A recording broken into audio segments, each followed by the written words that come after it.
भाई गजिंदर सिंह जी खालसा पंथ नूं सिख कौम नूं तदीवी विछोड़ा जिहड़ा ਉਹ ਦੇ गए।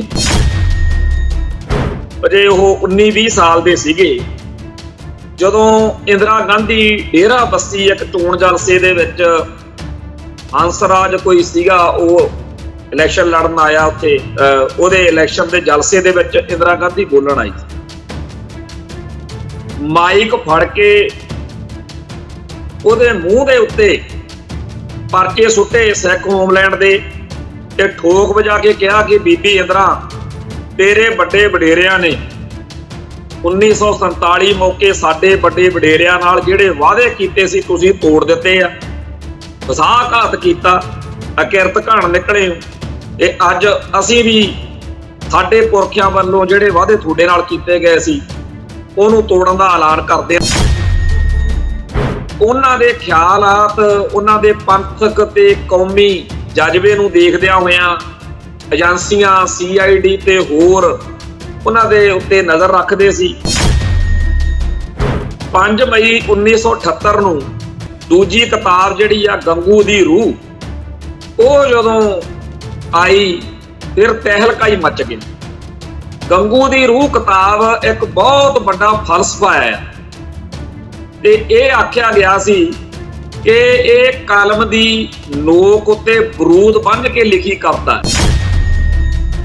ਜਿਹੜੇ ਉਸ ਟਾਈਮ ਦੇ ਸਾਡੇ ਕੌਮ ਦੇ ਚਿੰਤਕ ਸੀ ਆਈਡੀਓਲੋਜ ਉਹਨਾਂ ਸਭ ਨੇ ਇਹ ਗੱਲ ਮੰਨੀ ਕਿ ਇਹੋ ਜੀ ਬੰਬ ਵਰਗੀ ਕਵਿਤਾ ਜਿਹੜੀ ਬੰਦੇ ਨੂੰ ਖੜਾ ਕਰ ਦੇਵੇ ਤੇ ਕੌਮ ਲਈ ਲੜਨ ਮਰਨ ਦੇ ਰਾਹ ਤੋਰ ਦੇਵੇ ਇਦਾਂ ਦੀ ਕਵਿਤਾ। ਇਹਨਾਂ ਕਵਿਤਾਵਾਂ ਦੇ ਰਾਹੀਂ ਸੰਦੇਸ਼ ਮਿਲਦਾ ਰਿਹਾ। ਇੱਥੇ ਗਾਂਧੀ ਜਾਂ ਨਹਿਰੂ ਦੀ ਧੀ ਹੈ, ਇੱਥੇ ਗੰਗੂ ਹੀ ਗੰਗੂ ਨੇ, ਹੋਰ ਇੱਥੇ ਕੀ ਹੈ? ਸਿਲਸਿਲਾ ਖਤਮ ਨਹੀਂ ਹੋਇਆ, ਸਿਲਸਿਲਾ ਜਾਰੀ ਹੈ। ਹੁਣ ਗੰਗੂ ਦੇ ਨਵੇਂ ਵਾਰਸਾਂ ਦੀ ਵਾਰੀ। ਇਤਿਹਾਸ ਵਿੱਚ ਦਰਜ ਵਾ ਕਿ ਭਾਰਤ ਉੱਤੇ ਜਿੰਨੇ ਹਮਲੇ ਵਿਦੇਸ਼ੀ ਹਮਲਾਵਰਾਂ ਨੇ ਕੀਤੇ ਹੈ ਉਹ ਇਸੇ ਗੰਗੂ ਬਿਰਤੀ ਵਾਲੇ ਹਿੰਦੂ ਤਵੀਆਂ ਕਰਕੇ ਕਾਮਯਾਬ ਹੋ ਸਕੇ।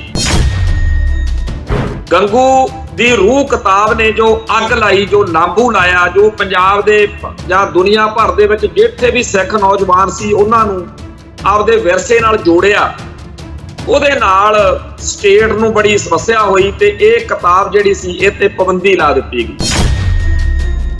ਅੰਮ੍ਰਿਤਸਰ ਦੀ ਧਰਤੀ ਉੱਤੇ ਇੰਡੀਅਨ ਸਟੇਟ ਨੇ ਨਰਕਧਾਰੀਆਂ ਦੇ ਰਾਹੀਂ ਵਿਸਾਖੀ ਵਾਲੇ ਦਿਨ 1978 ਨੂੰ ਸਿੰਘਾਂ ਦਾ ਕਤਲੇਆਮ ਕਰਾਇਆ। ਉਸ ਟਾਈਮ ਉਵੇਂ ਜਿਵੇਂ ਅੱਜ ਦੀ ਤਰੀਕ ਵਿੱਚ ਪੰਜਾਬ ਦੇ ਵਿੱਚ ਪੰਥ ਦਾ ਦਰਦ ਰੱਖਣ ਵਾਲਾ ਕੋਈ ਨੌਜਵਾਨ ਤੁਹਾਨੂੰ ਮਿਲੂਗਾ ਨਹੀਂ ਜਿਹੜਾ ਬਾਦਲਕਿਆਂ ਦੇ ਨਾਲ ਸਹਿਮਤ ਹੋ। ਉਹ ਕਿਸੇ ਹੋਰ ਨਾਲ ਤਾਂ ਹੋ ਸਕਦਾ ਸਹਿਮਤ, ਪਰ ਉਹ ਇਹਨਾਂ ਨਾਲ ਨਹੀਂ। ਤੋਂ 1978 ਤੋਂ ਹੁਣ ਤੱਕ ਮੱਖੀ ਤੇ ਮੱਖੀ ਮਾਰਨ ਵਾਲੇ ਅੱਜ ਸਾਰੇ ਸ਼ਰਮਸ਼ਾਰ ਹੋਣਗੇ ਕਿਉਂਕਿ ਅੱਜ ਸਾਰਾ ਖਾਲਸਾ ਪੰਥ ਭਾਈ ਗਜਿੰਦਰ ਸਿੰਘ ਨੂੰ ਸ਼ਰਧਾ ਤੇ ਸਤਿਕਾਰ ਭੇਂਟ ਕਰ ਰਿਹਾ। TV 84 ਉੱਤੇ ਪ੍ਰੋਗਰਾਮ ਖਬਰ ਦੀ ਖਬਰ ਦੇਖ ਰਹੇ ਸਾਰੇ ਦਰਸ਼ਕਾਂ ਨੂੰ ਮੈਂ ਸਰਬਜੀਤ ਸਿੰਘ ਘੁਮਾਣ ਫਤਿਹ ਅਰਜ ਕਰਦਾ ਜੀ। ਵਾਹਿਗੁਰੂ ਜੀ ਕਾ ਖਾਲਸਾ, ਵਾਹਿਗੁਰੂ ਜੀ ਕੀ ਫਤਿਹ। ਅੱਜ ਭਾਈ ਅਮਰਤਪਾਲ ਸਿੰਘ ਨੇ ਭਾਰਤੀ ਪਾਰਲੀਮੈਂਟ ਦੇ ਵਿੱਚ ਲੋਕ ਸਭਾ ਮੈਂਬਰ ਵਜੋਂ ਖਡੂਰ ਸਭਾ ਲੋਕ ਸਭਾ ਹਲਕੇ ਤੋਂ ਉਹ MP ਨੇ। ਅੱਜ ਉਹਨਾਂ ਨੇ ਸਹੁੰ ਚੱਕ ਲਈ। ਦੂਸਰਾ ਜਿਹੜਾ ਅੱਜ ਦੀ ਖਬਰ ਹੈ ਉਹ ਇਹ ਆ ਕਿ ਭਾਈ ਗਜਿੰਦਰ ਸਿੰਘ ਜੀ ਖਾਲਸਾ ਪੰਥ ਨੂੰ ਸਿੱਖ ਕੌਮ ਨੂੰ ਤਦੀਵੀ ਵਿਛੋੜਾ ਜਿਹੜਾ ਹੈ ਉਹ ਦੇ ਗਏ। ਸਾਨੂੰ ਖੁਸ਼ੀ ਆ ਕਿ ਸਾਰੀ ਉਮਰ ਅਡੋਲ ਖਾਲਿਸਤਾਨ ਦੇ ਏਜੰਡੇ ਉੱਤੇ ਨੰਗੇ ਧੜ ਲੜਦੇ ਰਹੇ, ਠੋਕ ਵਜਾ ਕੇ ਜਲਾਵਤ ਨਹੀਂ ਭੋਗ ਲਈ, ਪਰ ਇਹ ਨਹੀਂ ਵੀ ਕਿਸੇ ਲੋਭ ਲਾਲਚ ਦੇ ਸਾਹਮਣੇ ਝੁਕ ਗਏ ਹੋਣ, ਇਹ ਨਹੀਂ ਇਹ ਵਿਕ ਗਏ ਹੋਣ। ਆਪਣੀ ਕੌਮ ਨੇ, ਸਿੱਖ ਕੌਮ ਨੇ ਸਦੀ ਦਾ ਮਹਾਨ ਸਿੱਖ, ਪਿਛਲੀ ਸਦੀ ਜਿਹੜੇ ਪਿਛਲੇ 100 ਸਾਲ 1901 ਤੋਂ ਸਨ 2000 ਤੱਕ 100 ਸਾਲ ਦਾ ਲੇਖਾ ਜੋਖਾ ਕਰਕੇ ਸੰਤ ਗਿਆਨੀ ਜਰਨੈਲ ਸਿੰਘ ਜੀ ਖਾਲਸਾ ਭਿੰਡਰਾਂ ਵਾਲਿਆਂ ਨੂੰ ਸਦੀ ਦਾ ਮਹਾਨ ਸਿੱਖ ਐਲਾਨੇ। ਕਿ ਉਸ ਸਦੀ ਦੇ ਮਹਾਨ ਸਿੱਖ ਨੇ ਧਰਮ ਯੁੱਧ ਮੋਰਚੇ ਦੌਰਾਨ ਵਾਰ-ਵਾਰ ਇਹ ਗੱਲ ਆਖੀ, ਮੈਨੂੰ ਤਾਂ ਮੁੱਲ ਖਰੀਦ ਲਿਆ ਭਾਈ ਗਜਿੰਦਰ ਸਿੰਘ ਤੇ ਉਹਦੇ ਸਾਥੀਆਂ ਨੇ। ਤੋ ਜਿਸ ਭਾਈ ਗਜਿੰਦਰ ਸਿੰਘ ਦੇ ਬਾਰੇ ਸਦੀ ਦੇ ਮਹਾਨ ਸਿੱਖ ਐਲਾਨੇ ਗਏ, ਸੰਤ ਭਿੰਡਰਾਂ ਵਾਲਿਆਂ ਨੇ ਐਡੀ ਵੱਡੀ ਗੱਲ ਕਹੀ ਹੋਵੇ ਤੇ ਜਿਨ੍ਹਾਂ ਨੇ ਆਖਰੀ ਸਾਹ ਤੱਕ ਖਾਲਿਸਤਾਨ ਨੂੰ ਆਪਣੇ ਏਜੰਡੇ ਤੇ ਰੱਖਿਆ ਹੋਵੇ, ਉਸ ਸ਼ਖਸੀਅਤ ਦਾ ਆਉਣਾ ਵੀ ਸਫਲ ਆ ਤੇ ਉਹਦਾ ਜਾਣਾ ਵੀ ਸਫਲ। ਤੇ ਅੱਜ ਹੋ ਸਕਦਾ ਮੇਰੇ ਵਿਚਾਰਾਂ ਦੀ ਤਰਤੀਬ ਜਿਹੜੀ ਆ ਉਹ ਨਾ ਬਣ ਸਕੇ, ਇਸ ਕਰਕੇ ਕੁਝ ਗੱਲਾਂ ਜਿਹੜੀਆਂ ਮੋਟੇ ਤੌਰ ਦੇ ਉੱਤੇ ਭਾਜੀ ਦੇ ਬਾਰੇ ਦੱਸਣ ਵਾਲੀਆਂ ਨੇ ਉਹ ਦੱਸ ਕੇ ਫਿਰ ਮੈਂ ਆਪਦੇ ਖਿਆਲਾਂ ਨੂੰ ਤੁਹਾਡੇ ਨਾਲ ਸਾਂਝਾ ਕਰਾਂਗਾ। 19 ਨਵੰਬਰ 1951 ਨੂੰ ਪਟਿਆਲੇ ਦੇ ਵਿੱਚ ਭਾਈ ਗਜਿੰਦਰ ਸਿੰਘ ਜੀ ਦਾ ਜਨਮ ਹੋਇਆ। ਦਸੰਬਰ 1971 ਨੂੰ ਅਜੇ ਉਹ 19-20 ਸਾਲ ਦੇ ਸੀਗੇ ਜਦੋਂ ਇੰਦਰਾ ਗਾਂਧੀ ਡੇਰਾ ਬੱਸੀ ਇੱਕ ਚੋਣ ਜਲਸੇ ਦੇ ਵਿੱਚ ਹੰਸਰਾਜ ਕੋਈ ਸੀਗਾ, ਉਹ ਇਲੈਕਸ਼ਨ ਲੜਨ ਆਇਆ ਉੱਥੇ। ਉਹਦੇ ਇਲੈਕਸ਼ਨ ਦੇ ਜਲਸੇ ਦੇ ਵਿੱਚ ਇੰਦਰਾ ਗਾਂਧੀ ਬੋਲਣ ਆਈ, ਮਾਈਕ ਫੜ ਕੇ ਉਹਦੇ ਮੂੰਹ ਦੇ ਉੱਤੇ ਪਰਚੇ ਸੁੱਟੇ ਸਿੱਖ ਹੋਮਲੈਂਡ ਦੇ ਤੇ ਠੋਕ ਵਜਾ ਕੇ ਕਿਹਾ ਕਿ ਬੀਬੀ ਇੰਦਰਾ, ਤੇਰੇ ਵੱਡੇ ਵਡੇਰਿਆਂ ਨੇ 1947 ਮੌਕੇ ਸਾਡੇ ਵੱਡੇ ਵਡੇਰਿਆਂ ਨਾਲ ਜਿਹੜੇ ਵਾਅਦੇ ਕੀਤੇ ਸੀ ਤੁਸੀਂ ਤੋੜ ਦਿੱਤੇ ਆ, ਵਿਸ਼ਵਾਸਘਾਤ ਕੀਤਾ, ਅਕਿਰਤ ਘਣ ਨਿਕਲੇ ਹੋ। ਤੇ ਅੱਜ ਅਸੀਂ ਵੀ ਸਾਡੇ ਪੁਰਖਿਆਂ ਵੱਲੋਂ ਜਿਹੜੇ ਵਾਅਦੇ ਤੁਹਾਡੇ ਨਾਲ ਕੀਤੇ ਗਏ ਸੀ ਉਹਨੂੰ ਤੋੜਨ ਦਾ ਐਲਾਨ ਕਰਦੇ ਆ ਤੇ ਹੁਣ ਸਿੱਖ ਹੋਮਲੈਂਡ ਲਈ, ਕਿਉਂਕਿ ਉਦੋਂ ਸ਼ਬਦ ਖਾਲਿਸਤਾਨ ਇੰਨਾ ਚਰਚਿਤ ਨਹੀਂ ਸੀ, ਉਦੋਂ ਸਿੱਖ ਹੋਮਲੈਂਡ ਅੱਖਰ ਚੱਲਦਾ ਸੀ। ਤੋ ਸਿੱਖ ਹੋਮਲੈਂਡ ਦੇ ਪਰਚੇ ਸੁੱਟ ਦਿੱਤੇ, ਉੱਥੇ ਗ੍ਰਿਫਤਾਰੀ ਹੋਈ, ਮੁਕੱਦਮਾ ਦਰਜ ਹੋਇਆ। ਉਹ ਸਾਰਾ ਇਤਿਹਾਸ ਜਿਹੜਾ ਭਾਈ ਗਜਿੰਦਰ ਸਿੰਘ ਨੂੰ, ਜਿਵੇਂ ਇੱਕ ਇੱਟ ਨੇ ਪੱਕਣਾ ਹੁੰਦਾ ਨਾ, ਕਿਸੇ ਚੀਜ਼ ਨੇ ਘੜੇ ਨੇ ਪੱਕਣਾ ਹੁੰਦਾ, ਉਹਨੂੰ ਫਿਰ ਭੱਠੇ 'ਚ ਆਵੇ 'ਚ ਪਕਾਇਆ ਜਾਂਦਾ। ਇਹਨਾਂ ਗੱਲਾਂ ਨਾਲ ਭਾਜੀ ਹੋਰ ਜ਼ਿਆਦਾ ਉਹਨਾਂ ਦੀ ਸੁਰਤ, ਉਹਨਾਂ ਦੀ ਸਮਝ ਹੋਰ ਜ਼ਿਆਦਾ ਮਜ਼ਬੂਤ ਹੋਈ। ਸਰਦਾਰ ਕਪੂਰ ਸਿੰਘ ਜੀ ਤੇ ਹੋਰ ਜਿਹੜੀਆਂ ਉਸ ਵੇਲੇ ਦੀਆਂ ਖਾਲਿਸਤਾਨੀ ਪੰਥਕ ਸ਼ਖਸੀਅਤਾਂ ਸੀ, ਉਹਨਾਂ ਸਾਰਿਆਂ ਨਾਲ ਤਾਲਮੇਲ ਬਣਿਆ, ਜਿਹਦੇ ਵਿੱਚ 13 ਅਪ੍ਰੈਲ 1975 ਨੂੰ ਉਹਨਾਂ ਨੇ ਇੱਕ ਕਾਵਿ ਸੰਗ੍ਰਹਿ 5 ਤੀਰ ਹੋਰ ਇਹ ਜਾਰੀ ਕੀਤਾ, ਜਿਹਦੇ ਵਿੱਚ ਦਸ਼ਮੇਸ਼ ਪਾਤਸ਼ਾਹ ਤੋਂ ਬਾਬਾ ਬੰਦਾ ਸਿੰਘ ਬਹਾਦਰ ਵਾਂਗ ਵੀ ਤੁਸੀਂ ਜੀ ਕਲਗੀਆਂ ਵਾਲਿਓ, ਜਿਵੇਂ ਬਾਬਾ ਬੰਦਾ ਸਿੰਘ ਬਹਾਦਰ ਨੂੰ 5 ਤੀਰ ਬਖਸ਼ੇ ਸੀ, ਉਵੇਂ ਕਿਤੇ ਸਾਨੂੰ ਵੀ 5 ਤੀਰ ਬਖਸ਼ ਦੇਵੋ ਤਾਂ ਕਿ ਅਸੀਂ ਆਪਣਾ ਖਾਲਸਾ ਰਾਜ ਕਾਇਮ ਕਰ ਸਕੀਏ। ਇਸ ਤਰ੍ਹਾਂ ਦੇ ਖਿਆਲਾਂ ਵਾਲੀ ਕਵਿਤਾ ਤੇ ਹੋਰ ਕਵਿਤਾਵਾਂ ਦਾ ਇੱਕ ਕਾਵਿ ਸੰਗ੍ਰਹਿ ਜਿਹੜਾ 5 ਤੀਰ ਹੋਰ, ਉਹ 1975 ਨੂੰ ਜਾਰੀ ਹੋਇਆ। ਤੇ ਉਹਨਾਂ ਦੇ ਖਿਆਲਾਤ, ਉਹਨਾਂ ਦੇ ਪੰਥਕ ਤੇ ਕੌਮੀ ਜਜ਼ਬੇ ਨੂੰ ਦੇਖਦਿਆਂ ਹੋਇਆਂ ਏਜੰਸੀਆਂ CID ਤੇ ਹੋਰ ਉਹਨਾਂ ਦੇ ਉੱਤੇ ਨਜ਼ਰ ਰੱਖਦੇ ਸੀ। ਤੋਂ ਸਤੰਬਰ 1975 ਨੂੰ ਜਦੋਂ ਐਮਰਜੈਂਸੀ ਲੱਗੀ ਹੋਈ ਸੀ, ਉਦੋਂ ਇਹਨਾਂ ਨੂੰ ਸਰਕਾਰੀ ਨੌਕਰੀ ਤੋਂ ਬਰਖਾਸਤ ਕਰ ਦਿੱਤਾ ਗਿਆ। ਉਹ ਉਦੋਂ ਸੈਕਟਰੀਏਟ ਦੇ ਵਿੱਚ ਜੌਬ ਕਰਦੇ ਸੀ। 5 ਮਈ 1978 ਨੂੰ ਦੂਜੀ ਕਿਤਾਬ ਜਿਹੜੀ ਆ ਗੰਗੂ ਦੀ ਰੂਹ, ਉਹ ਜਦੋਂ ਆਈ ਫਿਰ ਤਹਿਲਕਾ ਹੀ ਮਚ ਗਈ। ਗੰਗੂ ਦੀ ਰੂਹ ਕਿਤਾਬ ਇੱਕ ਬਹੁਤ ਵੱਡਾ ਫਲਸਫਾ ਆ ਤੇ ਇਹ ਆਖਿਆ ਗਿਆ ਸੀ ਕਿ ਇਹ ਕਲਮ ਦੀ ਨੋਕ ਉੱਤੇ ਬਰੂਦ ਬੰਨ੍ਹ ਕੇ ਲਿਖੀ ਕਵਿਤਾ ਹੈ। ਜਿਹੜੇ ਉਸ ਟਾਈਮ ਦੇ ਸਾਡੇ ਕੌਮ ਦੇ ਚਿੰਤਕ ਸੀ, ਆਈਡੀਓਲੋਜ, ਉਹਨਾਂ ਸਭ ਨੇ ਇਹ ਗੱਲ ਮੰਨੀ ਕਿ ਇਹੋ ਜੀ ਬੰਬ ਵਰਗੀ ਕਵਿਤਾ ਜਿਹੜੀ ਬੰਦੇ ਨੂੰ ਖੜਾ ਕਰ ਦੇਵੇ ਤੇ ਕੌਮ ਲਈ ਲੜਨ ਮਰਨ ਦੇ ਰਾਹ ਤੋਰ ਦੇਵੇ, ਇਦਾਂ ਦੀ ਕਵਿਤਾ। ਤੇ ਗੰਗੂ ਦੀ ਰੂਹ ਕਵਿਤਾ ਜਿਹੜੀ ਆ ਇਹ ਬਹੁਤ ਜਲਦੀ ਚਰਚਿਤ ਹੋਈ, ਸਿੱਖ ਨੌਜਵਾਨ ਇਹਦੇ دیਵਾਨੇ ਹੋ ਗਏ ਪ੍ਰੋਫੈਸਰ ਜਮੋਹਨ ਸਿੰਘ ਟੋਨੀ ਜਿਹੜੇ ਕਿ ਸਰਦਾਰ ਸਿਮਰਜੀਤ ਸਿੰਘ ਮਾਨ ਦੇ ਨਾਲ ਬਾਅਦ ਚ ਗ੍ਰਿਫਤਾਰ ਹੋ ਗਏ, ਉਹਨਾਂ ਦੇ ਉੱਤੇ ਇੰਦਰਾ ਗਾਂਧੀ ਕਤਲ ਕੇ ਕਾਂਡ ਵਾਲਾ ਪਰਚਾ ਵੀ ਦਰਜ ਹੋਇਆ, ਜੇਲ੍ਹ ਦੇ ਵਿੱਚ ਰਹੇ। ਉਹ ਦੱਸਦੇ ਹੁੰਦੇ ਆ ਕਿ ਮੈਂ ਇਹ ਗੰਗੂ ਦੀ ਰੂਹ ਕਿਤਾਬ ਦੀਆਂ ਕਵਿਤਾਵਾਂ ਕਮਲਿਆਂ ਵਾਂਗੂ ਗਾਉਂਦਾ ਫਿਰਦਾ ਹੁੰਦਾ ਸੀ। ਤੇ ਮੈਂ ਹੀ ਨਹੀਂ, ਉਸ ਟਾਈਮ ਦੇ ਸਿੱਖ ਨੌਜਵਾਨ ਬਹੁਤ ਵੱਡੀ ਗਿਣਤੀ ਵਿੱਚ ਦੀਵਾਨਿਆਂ ਵਾਂਗੂ ਇਸ ਕਵਿਤਾ ਨੂੰ, ਜਿਵੇਂ ਅੱਜ ਮੁੰਡੇ ਫਿਲਮਾਂ ਦੇ ਗਾਣੇ ਗਾਉਂਦੇ ਆ ਜਾਂ ਹੋਰ ਜਿਹੜੇ ਕਲਾਕਾਰ ਪੰਜਾਬੀ ਦੇ ਉਹਨਾਂ ਦੇ ਗਾਣੇ ਗਾਉਂਦੇ ਆ, ਉਦੋਂ ਦੀ ਸਿੱਖ ਜਵਾਨੀ ਜਿਹੜੀ ਆ ਉਹਦੇ ਲਈ ਗੰਗੂ ਦੀ ਰੂਹ ਭਾਈ ਗਜਿੰਦਰ ਸਿੰਘ ਦੀਆਂ ਕਵਿਤਾਵਾਂ ਜਿਹੜੀਆਂ ਸੀ ਉਹ ਇੰਨੀਆਂ ਹਰਮਨ ਪਿਆਰੀਆਂ ਸੀ। ਤੇ ਜਿਹੜੇ ਇਹਨਾਂ ਕਵਿਤਾਵਾਂ ਦੇ ਰਾਹੀਂ ਸੰਦੇਸ਼ ਮਿਲਦਾ ਰਿਹਾ, ਇੱਥੇ ਗਾਂਧੀ ਜਾਂ ਨਹਿਰੂ ਦੀ ਧੀ ਹੈ, ਇੱਥੇ ਗੰਗੂ ਹੀ ਗੰਗੂ ਨੇ, ਹੋਰ ਇੱਥੇ ਕੀ ਹੈ। ਸਿਲਸਿਲਾ ਖਤਮ ਨਹੀਂ ਹੋਇਆ, ਸਿਲਸਿਲਾ ਜਾਰੀ ਹੈ। ਹੁਣ ਗੰਗੂ ਦੇ ਨਵੇਂ ਵਾਰਸਾਂ ਦੀ ਵਾਰੀ ਹੈ। ਤੋ ਜਿਹੜੇ ਗੰਗੂ ਬਿਰਤੀ ਆ, ਗੰਗੂ ਮਾਨਸਿਕਤਾ ਆ, ਜਿਹੜੀ ਗੰਗੂ ਪਰੰਪਰਾ ਚੱਲੀ ਆਉਂਦੀ ਹੈ, ਉਹ ਸਾਡੇ ਸਾਹਮਣੇ ਇੱਕ ਵਾਰੀ ਫੇਰ ਨਵੇਂ ਰੂਪ ਦੇ ਵਿੱਚ ਭਾਈ ਗਜਿੰਦਰ ਸਿੰਘ ਦੀ ਕਵਿਤਾ ਦੇ ਰਾਹੀਂ ਹਾਜ਼ਰ ਹੋਈ। ਸਾਨੂੰ ਸਮਝ ਆਈ, ਸਾਡੀ ਕੌਮ ਦੇ ਖਿਆਲਾਂ ਵਿੱਚੋਂ ਇਹ ਗੱਲ ਨਿਕਲਦੀ ਜਾ ਰਹੀ ਸੀ ਕਿ ਜਿਵੇਂ ਛੋਟੇ ਸਾਹਿਬਜ਼ਾਦਿਆਂ ਨੂੰ ਸੂਬਾ ਸਰਹੰਦ ਕੋਲ ਗ੍ਰਿਫਤਾਰ ਕਰਵਾ ਕੇ ਆਪਣਾ ਝੋਲਾ ਭਰਨ ਲਈ ਲਾਲਚ ਕਰਕੇ ਗੰਗੂ ਨੇ ਗਦਾਰੀ ਕੀਤੀ, ਜਿਸ ਗੁਰੂ ਘਰ ਨੇ, ਨੌਵੇਂ ਪਾਤਸ਼ਾਹ ਨੇ ਸ਼ਹਾਦਤ ਦਿੱਤੀ ਸੀ ਤਿਲਕ ਜੱਦੂ ਦੀ ਰਾਖੀ ਲਈ, ਜਿਸ ਕਲਗੀਧਰ ਸ਼ਹਿਨਸ਼ਾਹ ਨੇ ਬਾਲ ਅਵਸਥਾ 'ਚ ਇਹ ਕਿਹਾ ਸੀ ਆਪਦੇ ਪਿਤਾ ਨੂੰ ਕਿ ਤੁਹਾਤੋਂ ਵੱਡਾ ਹੋਰ ਕੌਣ ਮਹਾਪੁਰਸ਼ ਹੋ ਸਕਦਾ, ਤੁਹਾਡੀ ਕੁਰਬਾਨੀ ਦੀ ਲੋੜ ਹੈ।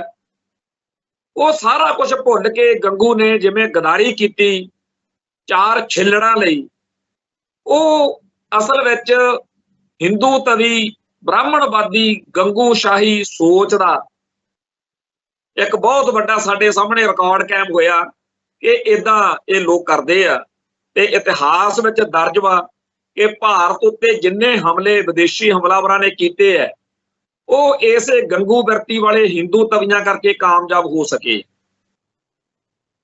ਗੰਗੂ ਦੀ ਰੂਹ ਕਿਤਾਬ ਨੇ ਜੋ ਅੱਗ ਲਾਈ, ਜੋ ਲਾਂਬੂ ਲਾਇਆ, ਜੋ ਪੰਜਾਬ ਦੇ ਜਾਂ ਦੁਨੀਆ ਭਰ ਦੇ ਵਿੱਚ ਜਿੱਥੇ ਵੀ ਸਿੱਖ ਨੌਜਵਾਨ ਸੀ ਉਹਨਾਂ ਨੂੰ ਆਪਦੇ ਵਿਰਸੇ ਨਾਲ ਜੋੜਿਆ, ਉਹਦੇ ਨਾਲ ਸਟੇਟ ਨੂੰ ਬੜੀ ਸਮੱਸਿਆ ਹੋਈ ਤੇ ਇਹ ਕਿਤਾਬ ਜਿਹੜੀ ਸੀ ਇਹ ਤੇ ਪਾਬੰਦੀ ਲਾ ਦਿੱਤੀ ਗਈ।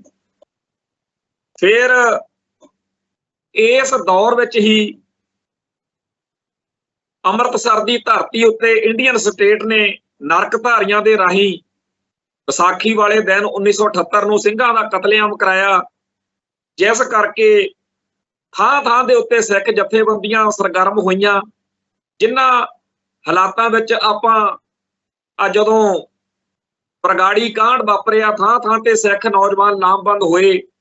ਕਿਸੇ ਨੇ ਕਿਸੇ ਤਰੀਕੇ ਨਾਲ, ਕਿਸੇ ਨੇ ਕਿਸੇ ਤਰੀਕੇ ਨਾਲ ਕੌਮ ਦਾ ਜਿਹੜਾ ਸੀਗਾ ਸੇਵਾ ਕਰਨ ਦਾ ਉਹ ਹਿਸਾਬ ਕਿਤਾਬ ਬਣਾਇਆ। ਉਵੇਂ ਉਦੋਂ ਵੀ ਬਹੁਤ ਜਥੇਬੰਦੀਆਂ ਸੀ। ਉਦੋਂ ਆਲ ਇੰਡੀਆ ਸਿੱਖ ਸਟੂਡੈਂਟਸ ਫੈਡਰੇਸ਼ਨ ਬਿਲਕੁਲ ਖੇਰੂ ਹੋ ਚੁੱਕੀ ਸੀ, ਉਵੇਂ ਉਹ ਲਾਮਬੰਦ ਨਹੀਂ ਸੀ।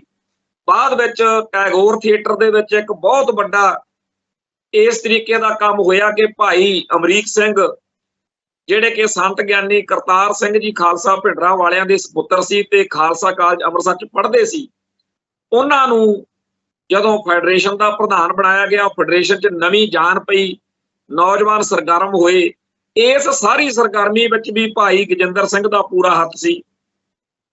ਸੋ ਉਸ ਮੌਕੇ ਇੰਡੀਅਨ ਸਟੇਟ ਆਪਦੇ ਹੱਥ ਠੋਕਿਆਂ ਰਾਹੀਂ ਜਿਸ ਤਰੀਕੇ ਦੇ ਹਮਲੇ ਪੰਥ ਉੱਤੇ ਕਰਵਾ ਰਹੀ ਸੀ, ਉਹਦੇ ਬਦਲੇ ਵਿੱਚ ਸਿੱਖ ਨੌਜਵਾਨਾਂ ਨੇ ਆਪਦਾ ਫਰਜ਼ ਜਿਹੜਾ ਚੰਗੇ ਤਰੀਕੇ ਨਾਲ ਨਿਭਾਉਣ ਲਈ ਤਿਆਰੀਆਂ ਕੀਤੀਆਂ, ਜਥੇਬੰਦੀਆਂ ਬਣੀਆਂ।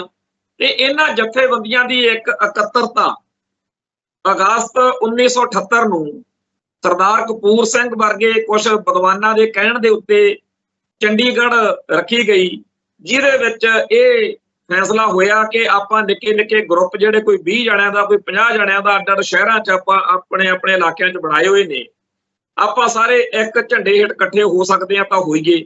ਸੋ ਬਹੁਤ ਸਾਰੀਆਂ ਜਥੇਬੰਦੀਆਂ ਨੇ ਰਲ ਕੇ ਇੱਕ ਜਥੇਬੰਦੀ ਬਣਾਈ ਜਿਹਦਾ ਨਾਮ ਦਲ ਖਾਲਸਾ ਰੱਖਿਆ ਗਿਆ। ਦਲ ਖਾਲਸਾ ਜਥੇਬੰਦੀ ਦਾ 6 ਅਗਸਤ 1978 ਨੂੰ ਸਿਰਜਣਾ ਹੋਈ ਆ। ਤੇ ਇੱਥੇ ਇਹ ਨੁਕਤਾ ਧਿਆਨ 'ਚ ਰੱਖਣ ਦੀ ਲੋੜ ਹੈ ਕਿ ਜਿਹੜਾ 78 ਦਾ ਸਾਕਾ ਉਹ 13 ਅਪ੍ਰੈਲ 1978 ਨੂੰ ਵਾਪਰਦਾ।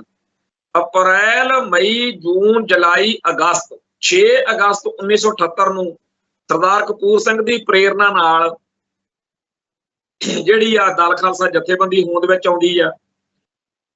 ਤੇ ਇਹ ਗੱਲ ਇਸ ਕਰਕੇ ਮੈਂ ਚਿਤਾਰੀ ਆ, ਦੱਸੀ ਆ ਕਿ ਡਾਕਟਰ ਸੰਗਤ ਸਿੰਘ ਸਮੇਤ ਬਹੁਤ ਸਾਰੇ ਜਿਹੜੇ ਭੌਂਕੜ ਨੇ ਉਹ ਇਹ ਭਕਾਈ ਮਾਰਦੇ ਆ ਕਿ ਇੱਧਰ ਜੀ 13 ਅਪ੍ਰੈਲ 1978 ਦਾ ਸਾਕਾ ਵਾਪਰਿਆ, ਉਸੇ ਦਿਨ ਚੰਡੀਗੜ੍ਹ ਦੇ ਵਿੱਚ ਇਹ ਦਲ ਖਾਲਸਾ ਬਣਾਇਆ ਗਿਆ।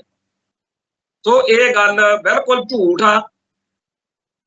ਅਪ੍ਰੈਲ ਦੇ ਵਿੱਚ ਸਾਕਾ ਵਾਪਰਿਆ ਤੇ ਅਗਸਤ ਵਿੱਚ 1978 ਨੂੰ ਦਲ ਖਾਲਸਾ ਜਥੇਬੰਦੀ ਹੋਂਦ ਵਿੱਚ ਆਈ। ਇਸ ਜਥੇਬੰਦੀ ਦੇ ਐਲਾਨ ਦੇ ਲਈ, ਕਿਉਂਕਿ 6 ਅਗਸਤ ਨੂੰ ਇਹ ਬਣੀ ਤੇ ਕੁਝ ਤਿਆਰੀਆਂ ਵਗੈਰੀਆਂ ਕਰਨੀਆਂ ਸੀ, ਤੇ ਇਹ ਆਖਿਆ ਵੀ ਚਲੋ ਅਗਲੇ ਐਤਵਾਰ ਨੂੰ 13 ਤਰੀਕ ਨੂੰ ਆਪਾਂ ਦਲ ਖਾਲਸਾ ਦੇ ਲਈ ਪ੍ਰੈਸ ਕਾਨਫਰੰਸ ਕਰਾਂਗੇ। ਜਦੋਂ ਪ੍ਰੈਸ ਵਾਲਿਆਂ ਨਾਲ ਗੱਲ ਕੀਤੀ, ਹੁਣ ਵੀ ਉਹ ਬਹੁਤ ਸਾਰੇ ਚਾਹੁੰਦੇ ਆ, ਇੱਕ ਪਰਵਾਨਾ ਕਰਕੇ ਸੀ, ਉਹ ਮੈਂ ਉਹਨੂੰ ਵੀ ਪਰਵਾਨਾ ਜੀ ਨੂੰ ਮਿਲਿਆ, ਉਹ ਕਾਫੀ ਜ਼ਿਆਦਾ ਪੰਜਾਬ ਕੇਸਰੀ, ਜਗਬਾਣੀ ਜਾਂ ਹੋਰਨਾਂ ਅਖਬਾਰਾਂ ਦੀ ਕੰਮ ਕਰਦੇ ਸੀ, ਹੁਣ ਤਾਂ ਚੜ੍ਹਾਈ ਕਰਕੇ ਪਿੱਛੇ ਜੇ ਉਹ। ਤੇ ਸਰਦਾਰ ਜਗਤਾਰ ਸਿੰਘ ਜਾਂ ਹੋਰ ਬਹੁਤ ਸਾਰੇ ਜਿਉਂਦੇ ਜਾਗਦੇ ਬੈਠੇ ਆ ਜਿਹੜੇ ਪੱਤਰਕਾਰ ਭਾਈਚਾਰੇ ਦੇ ਉਸ ਟਾਈਮ ਉਸ ਪ੍ਰੈਸ ਕਾਨਫਰੰਸ ਵਿੱਚ ਸੀ। ਇਹਨਾਂ ਪੱਤਰਕਾਰਾਂ ਨੂੰ ਜਦੋਂ ਇਹਨਾਂ ਨੌਜਵਾਨਾਂ ਨੇ, ਦਲ ਖਾਲਸਾ ਵਾਲਿਆਂ ਨੇ ਦੱਸਿਆ ਕਿ ਜੀ ਅਸੀਂ ਪ੍ਰੈਸ ਕਾਨਫਰੰਸ ਕਰਨੀ ਆ, ਦਲ ਖਾਲਸਾ ਜਥੇਬੰਦੀ ਬਣਾਈ ਆ, ਤੇ ਉਸ ਮੌਕੇ ਉਹਨਾਂ ਨੇ ਕਿਹਾ ਕਿ ਇੱਥੇ ਜਿਹੜਾ ਪੰਜਾਬ ਦਾ ਸਾਬਕਾ ਮੁੱਖ ਮੰਤਰੀ ਆ ਗਿਆਨੀ ਜੈਲ ਸਿੰਘ, ਉਹਨੇ ਵੀ ਆਉਣਾ ਤੇ ਉੱਥੇ ਸਾਰੇ ਪ੍ਰੈਸ ਵਾਲੇ ਹੋਰ ਵੀ ਆਏ ਹੋਣੇ ਆ ਤੇ ਤੁਹਾਡਾ ਕੰਮ ਸੌਖਾ ਹੋ ਜੂ, ਤੁਸੀਂ ਉੱਥੇ ਆ ਜਾਓ। ਇਹ ਗੱਲ ਇੱਥੇ ਹੁਣ ਵੀ ਆਮ ਚੱਲਦੀ ਹੈ। ਜਿਵੇਂ ਅੱਜ ਜਦੋਂ ਸਵੇਰੋਂ ਦਲ ਖਾਲਸਾ ਜਥੇਬੰਦੀ ਨੇ ਇਹ ਸੋਚਿਆ ਕਿ ਭਾਈ ਗਜਿੰਦਰ ਸਿੰਘ ਦੇ ਲਈ ਆਪਾਂ ਮੀਟਿੰਗ ਕਰੀਏ ਤੇ ਪ੍ਰੋਗਰਾਮ ਦੇਣਾ ਕੀ ਅਗਲੇ ਦਿਨਾਂ 'ਚ ਕਰਨਾ, ਤਾਂ ਇੱਥੇ ਪੱਤਰਕਾਰਾਂ ਨੇ ਕਿਹਾ ਕਿ ਤੁਸੀਂ ਜਿਹੜਾ ਟਾਈਮ ਅੱਗੇ ਪਿੱਛੇ ਕਰ ਲਓ, ਕਿਉਂਕਿ ਸ਼੍ਰੋਮਣੀ ਕਮੇਟੀ ਨੇ ਅੱਜ ਇੱਕ ਪ੍ਰੈਸ ਕਾਨਫਰੰਸ ਕਰਨੀ ਹੈ। ਤਾਂ ਇਵੇਂ ਪ੍ਰੈਸ ਵਾਲੇ ਦੱਸ ਦਿੰਦੇ ਹੁੰਦੇ ਨੇ, ਕੋਈ ਐਡੀ ਅਲੋਕਾਰ ਗੱਲ ਨਹੀਂ। ਸੋ ਪ੍ਰੈਸ ਵਾਲਿਆਂ ਨੇ ਕਿਹਾ ਵੀ ਤੁਸੀਂ ਉੱਥੇ ਹੀ ਆ ਜਾਓ, ਸਗੋਂ ਤੇ ਕਿੱਥੇ ਤੁਸੀਂ ਕਿਤੇ ਹੋਰ ਗੁਰਦੁਆਰੇ ਜਾਂ ਕਿਤੇ ਹੋਰ ਬੈਠੋਗੇ। ਸੋ ਇਹ ਨੌਜਵਾਨ ਉੱਥੇ ਜਿਹੜੀ ਲੌਬੀ ਆ ਉੱਥੇ ਬੈਠੇ ਸੀਗੇ ਕਿ ਕਦੋਂ ਇਹ ਜਿਹੜਾ ਹੈਗਾ ਗਿਆਨੀ ਜੈਲ ਸਿੰਘ ਹੋਣਾ ਵਾਲੀ ਪ੍ਰੈਸ ਕਾਨਫਰੰਸ ਨਿਬੜਦੀ ਆ ਤੇ ਬਾਅਦ ਸਾਨੂੰ ਪ੍ਰੈਸ ਨਾਲ ਗੱਲ ਕਰਨ ਦਾ ਮੌਕਾ ਮਿਲੇ। ਉਹ ਉੱਥੇ ਗਿਆਨੀ ਜੈਲ ਸਿੰਘ ਹੋਣੀ ਜਦੋਂ ਆਏ ਨੇ, ਉਹਨਾਂ ਨੇ ਆਪਦੀ ਪ੍ਰੈਸ ਕਾਨਫਰੰਸ ਕਰਕੇ ਜਾਣ ਲੱਗਿਆ। ਉਹ ਇੱਕ ਉਸ ਦੌਰ ਵਿੱਚ ਅਕਾਲੀ ਦਲ ਦੀ ਸਰਕਾਰ ਦੇ ਖਿਲਾਫ ਬਹੁਤ ਜ਼ਿਆਦਾ ਮਾਹੌਲ ਬਣਿਆ ਹੋਇਆ ਸੀ, ਜਿਹਦੇ ਵਿੱਚ ਗਿਆਨੀ ਜੈਲ ਸਿੰਘ ਹੁਣੀ ਵੀ ਆਪਦੇ ਸਿਆਸੀ ਸ਼ਰੀਕਾਂ ਦੇ ਖਿਲਾਫ ਬੋਲਣਾ ਦਾ ਚੱਲ ਰਿਹਾ ਸੀ ਕੰਮ ਉਹਨਾਂ ਦਾ। ਤੇ ਉਹਨਾਂ ਨੂੰ ਇਹ ਵੀ ਪਤਾ ਸੀ ਵੀ ਇਹ ਨੌਜਵਾਨ ਜਿਹੜੇ ਨੇ ਇਹ ਵੀ ਅਕਾਲੀਆਂ ਦੇ, ਬਾਦਲਕਿਆਂ ਦੇ ਸਤਾਏ ਹੋਏ ਨੇ ਤੇ ਇਹ ਵੀ ਪੰਥਕ ਜਜ਼ਬੇ ਵਾਲੇ ਆ। ਜਦੋਂ ਪ੍ਰੈਸ ਵਾਲਿਆਂ ਨੇ ਦੱਸਿਆ ਕਿ ਇਹ ਜਿਹੇ ਨੌਜਵਾਨ ਜਿਹੜੇ ਨੇ, ਉਸ ਟਾਈਮ ਉਵੇਂ ਜਿਵੇਂ ਅੱਜ ਦੀ ਤਰੀਕ ਵਿੱਚ ਪੰਜਾਬ ਦੇ ਵਿੱਚ ਪੰਥ ਦਾ ਦਰਦ ਰੱਖਣ ਵਾਲਾ ਕੋਈ ਨੌਜਵਾਨ ਤੁਹਾਨੂੰ ਮਿਲੂਗਾ ਨਹੀਂ ਜਿਹੜਾ ਬਾਦਲਕਿਆਂ ਦੇ ਨਾਲ ਸਹਿਮਤ ਹੋ। ਉਹ ਕਿਸੇ ਹੋਰ ਨਾਲ ਤਾਂ ਹੋ ਸਕਦਾ ਸਹਿਮਤ, ਪਰ ਉਹ ਇਹਨਾਂ ਨਾਲ ਨਹੀਂ। ਇਸ ਗੱਲ ਦੇ ਵਿੱਚ ਜੇ ਕੋਈ ਬੰਦਾ ਕਹੇ ਕਿ ਜੀ ਇਹ ਤਾਂ ਫਲਾਨੇ ਦੇ ਆ, ਕਿਸੇ ਦਾ ਕੋਈ ਏਜੰਟ ਨਹੀਂ, ਕੋਈ ਕਿਸੇ ਦੇ ਲਈ ਨਹੀਂ ਹੁੰਦਾ। ਗੱਲ ਸਿੱਧੀ ਜੀ ਆ ਕਿ ਸਿੱਖ ਨੌਜਵਾਨਾਂ ਦੇ ਦਿਲ ਦਿਮਾਗ ਵਿੱਚ ਉਸ ਟਾਈਮ 1978 ਦੇ ਸਾਕੇ ਕਰਕੇ ਵੀ ਅਕਾਲੀਆਂ ਦਾ ਰਾਜ ਹੋਵੇ ਤੇ ਅੰਮ੍ਰਿਤਸਰ ਵਰਗੇ ਸ਼ਹਿਰ ਦੇ ਵਿੱਚ ਬਾਦਲ ਨੇ ਮੁੱਖ ਮੰਤਰੀ ਹੋਣ ਦੇ ਬਾਵਜੂਦ ਇੱਥੇ ਉਹਨਾਂ ਨਰਕ ਧਾਰੀਆਂ ਨੂੰ ਇਜਾਜ਼ਤ ਕਿਵੇਂ ਦੇਤੀ ਵੀ ਤੁਸੀਂ ਉੱਥੇ ਜਾ ਕੇ ਪ੍ਰੋਗਰਾਮ ਕਰੋ। ਚਲੋ ਪ੍ਰੋਗਰਾਮ ਕਰ ਲਿਆ, ਫਿਰ ਉਹਨਾਂ ਦੀ ਇੰਨੀ ਜ਼ੁਰਤ ਕਿਵੇਂ ਪੈ ਗਈ ਕਿ ਉਹ ਸਿੱਖ ਜਜ਼ਬਾਤਾਂ ਦੀ ਹੇਠੀ ਕਰਨ। ਫਿਰ ਜੇਕਰ ਸਿੱਖ ਉਹਨੂੰ ਰੋਕਣਗੇ ਤਾਂ ਕਿਵੇਂ ਬਾਦਲਕਿਆਂ ਨੇ ਪੂਰਾ ਪੁਲਿਸ ਨੂੰ ਖੁੱਲ੍ਹ ਦਿੱਤੀ। ਉਧਰੋਂ ਪੁਲਿਸ ਨੇ, ਇਧਰੋਂ ਨਰਕ ਧਾਰੀਆਂ ਨੇ ਸਿੱਖਾਂ ਦਾ ਘਾਣ ਕੀਤਾ ਔਰ 13 ਸਿੰਘ ਇੱਥੇ ਭਾਈ ਫੌਜਾ ਸਿੰਘ ਤੇ ਹੋਰ ਸਿੰਘ ਸ਼ਹੀਦ।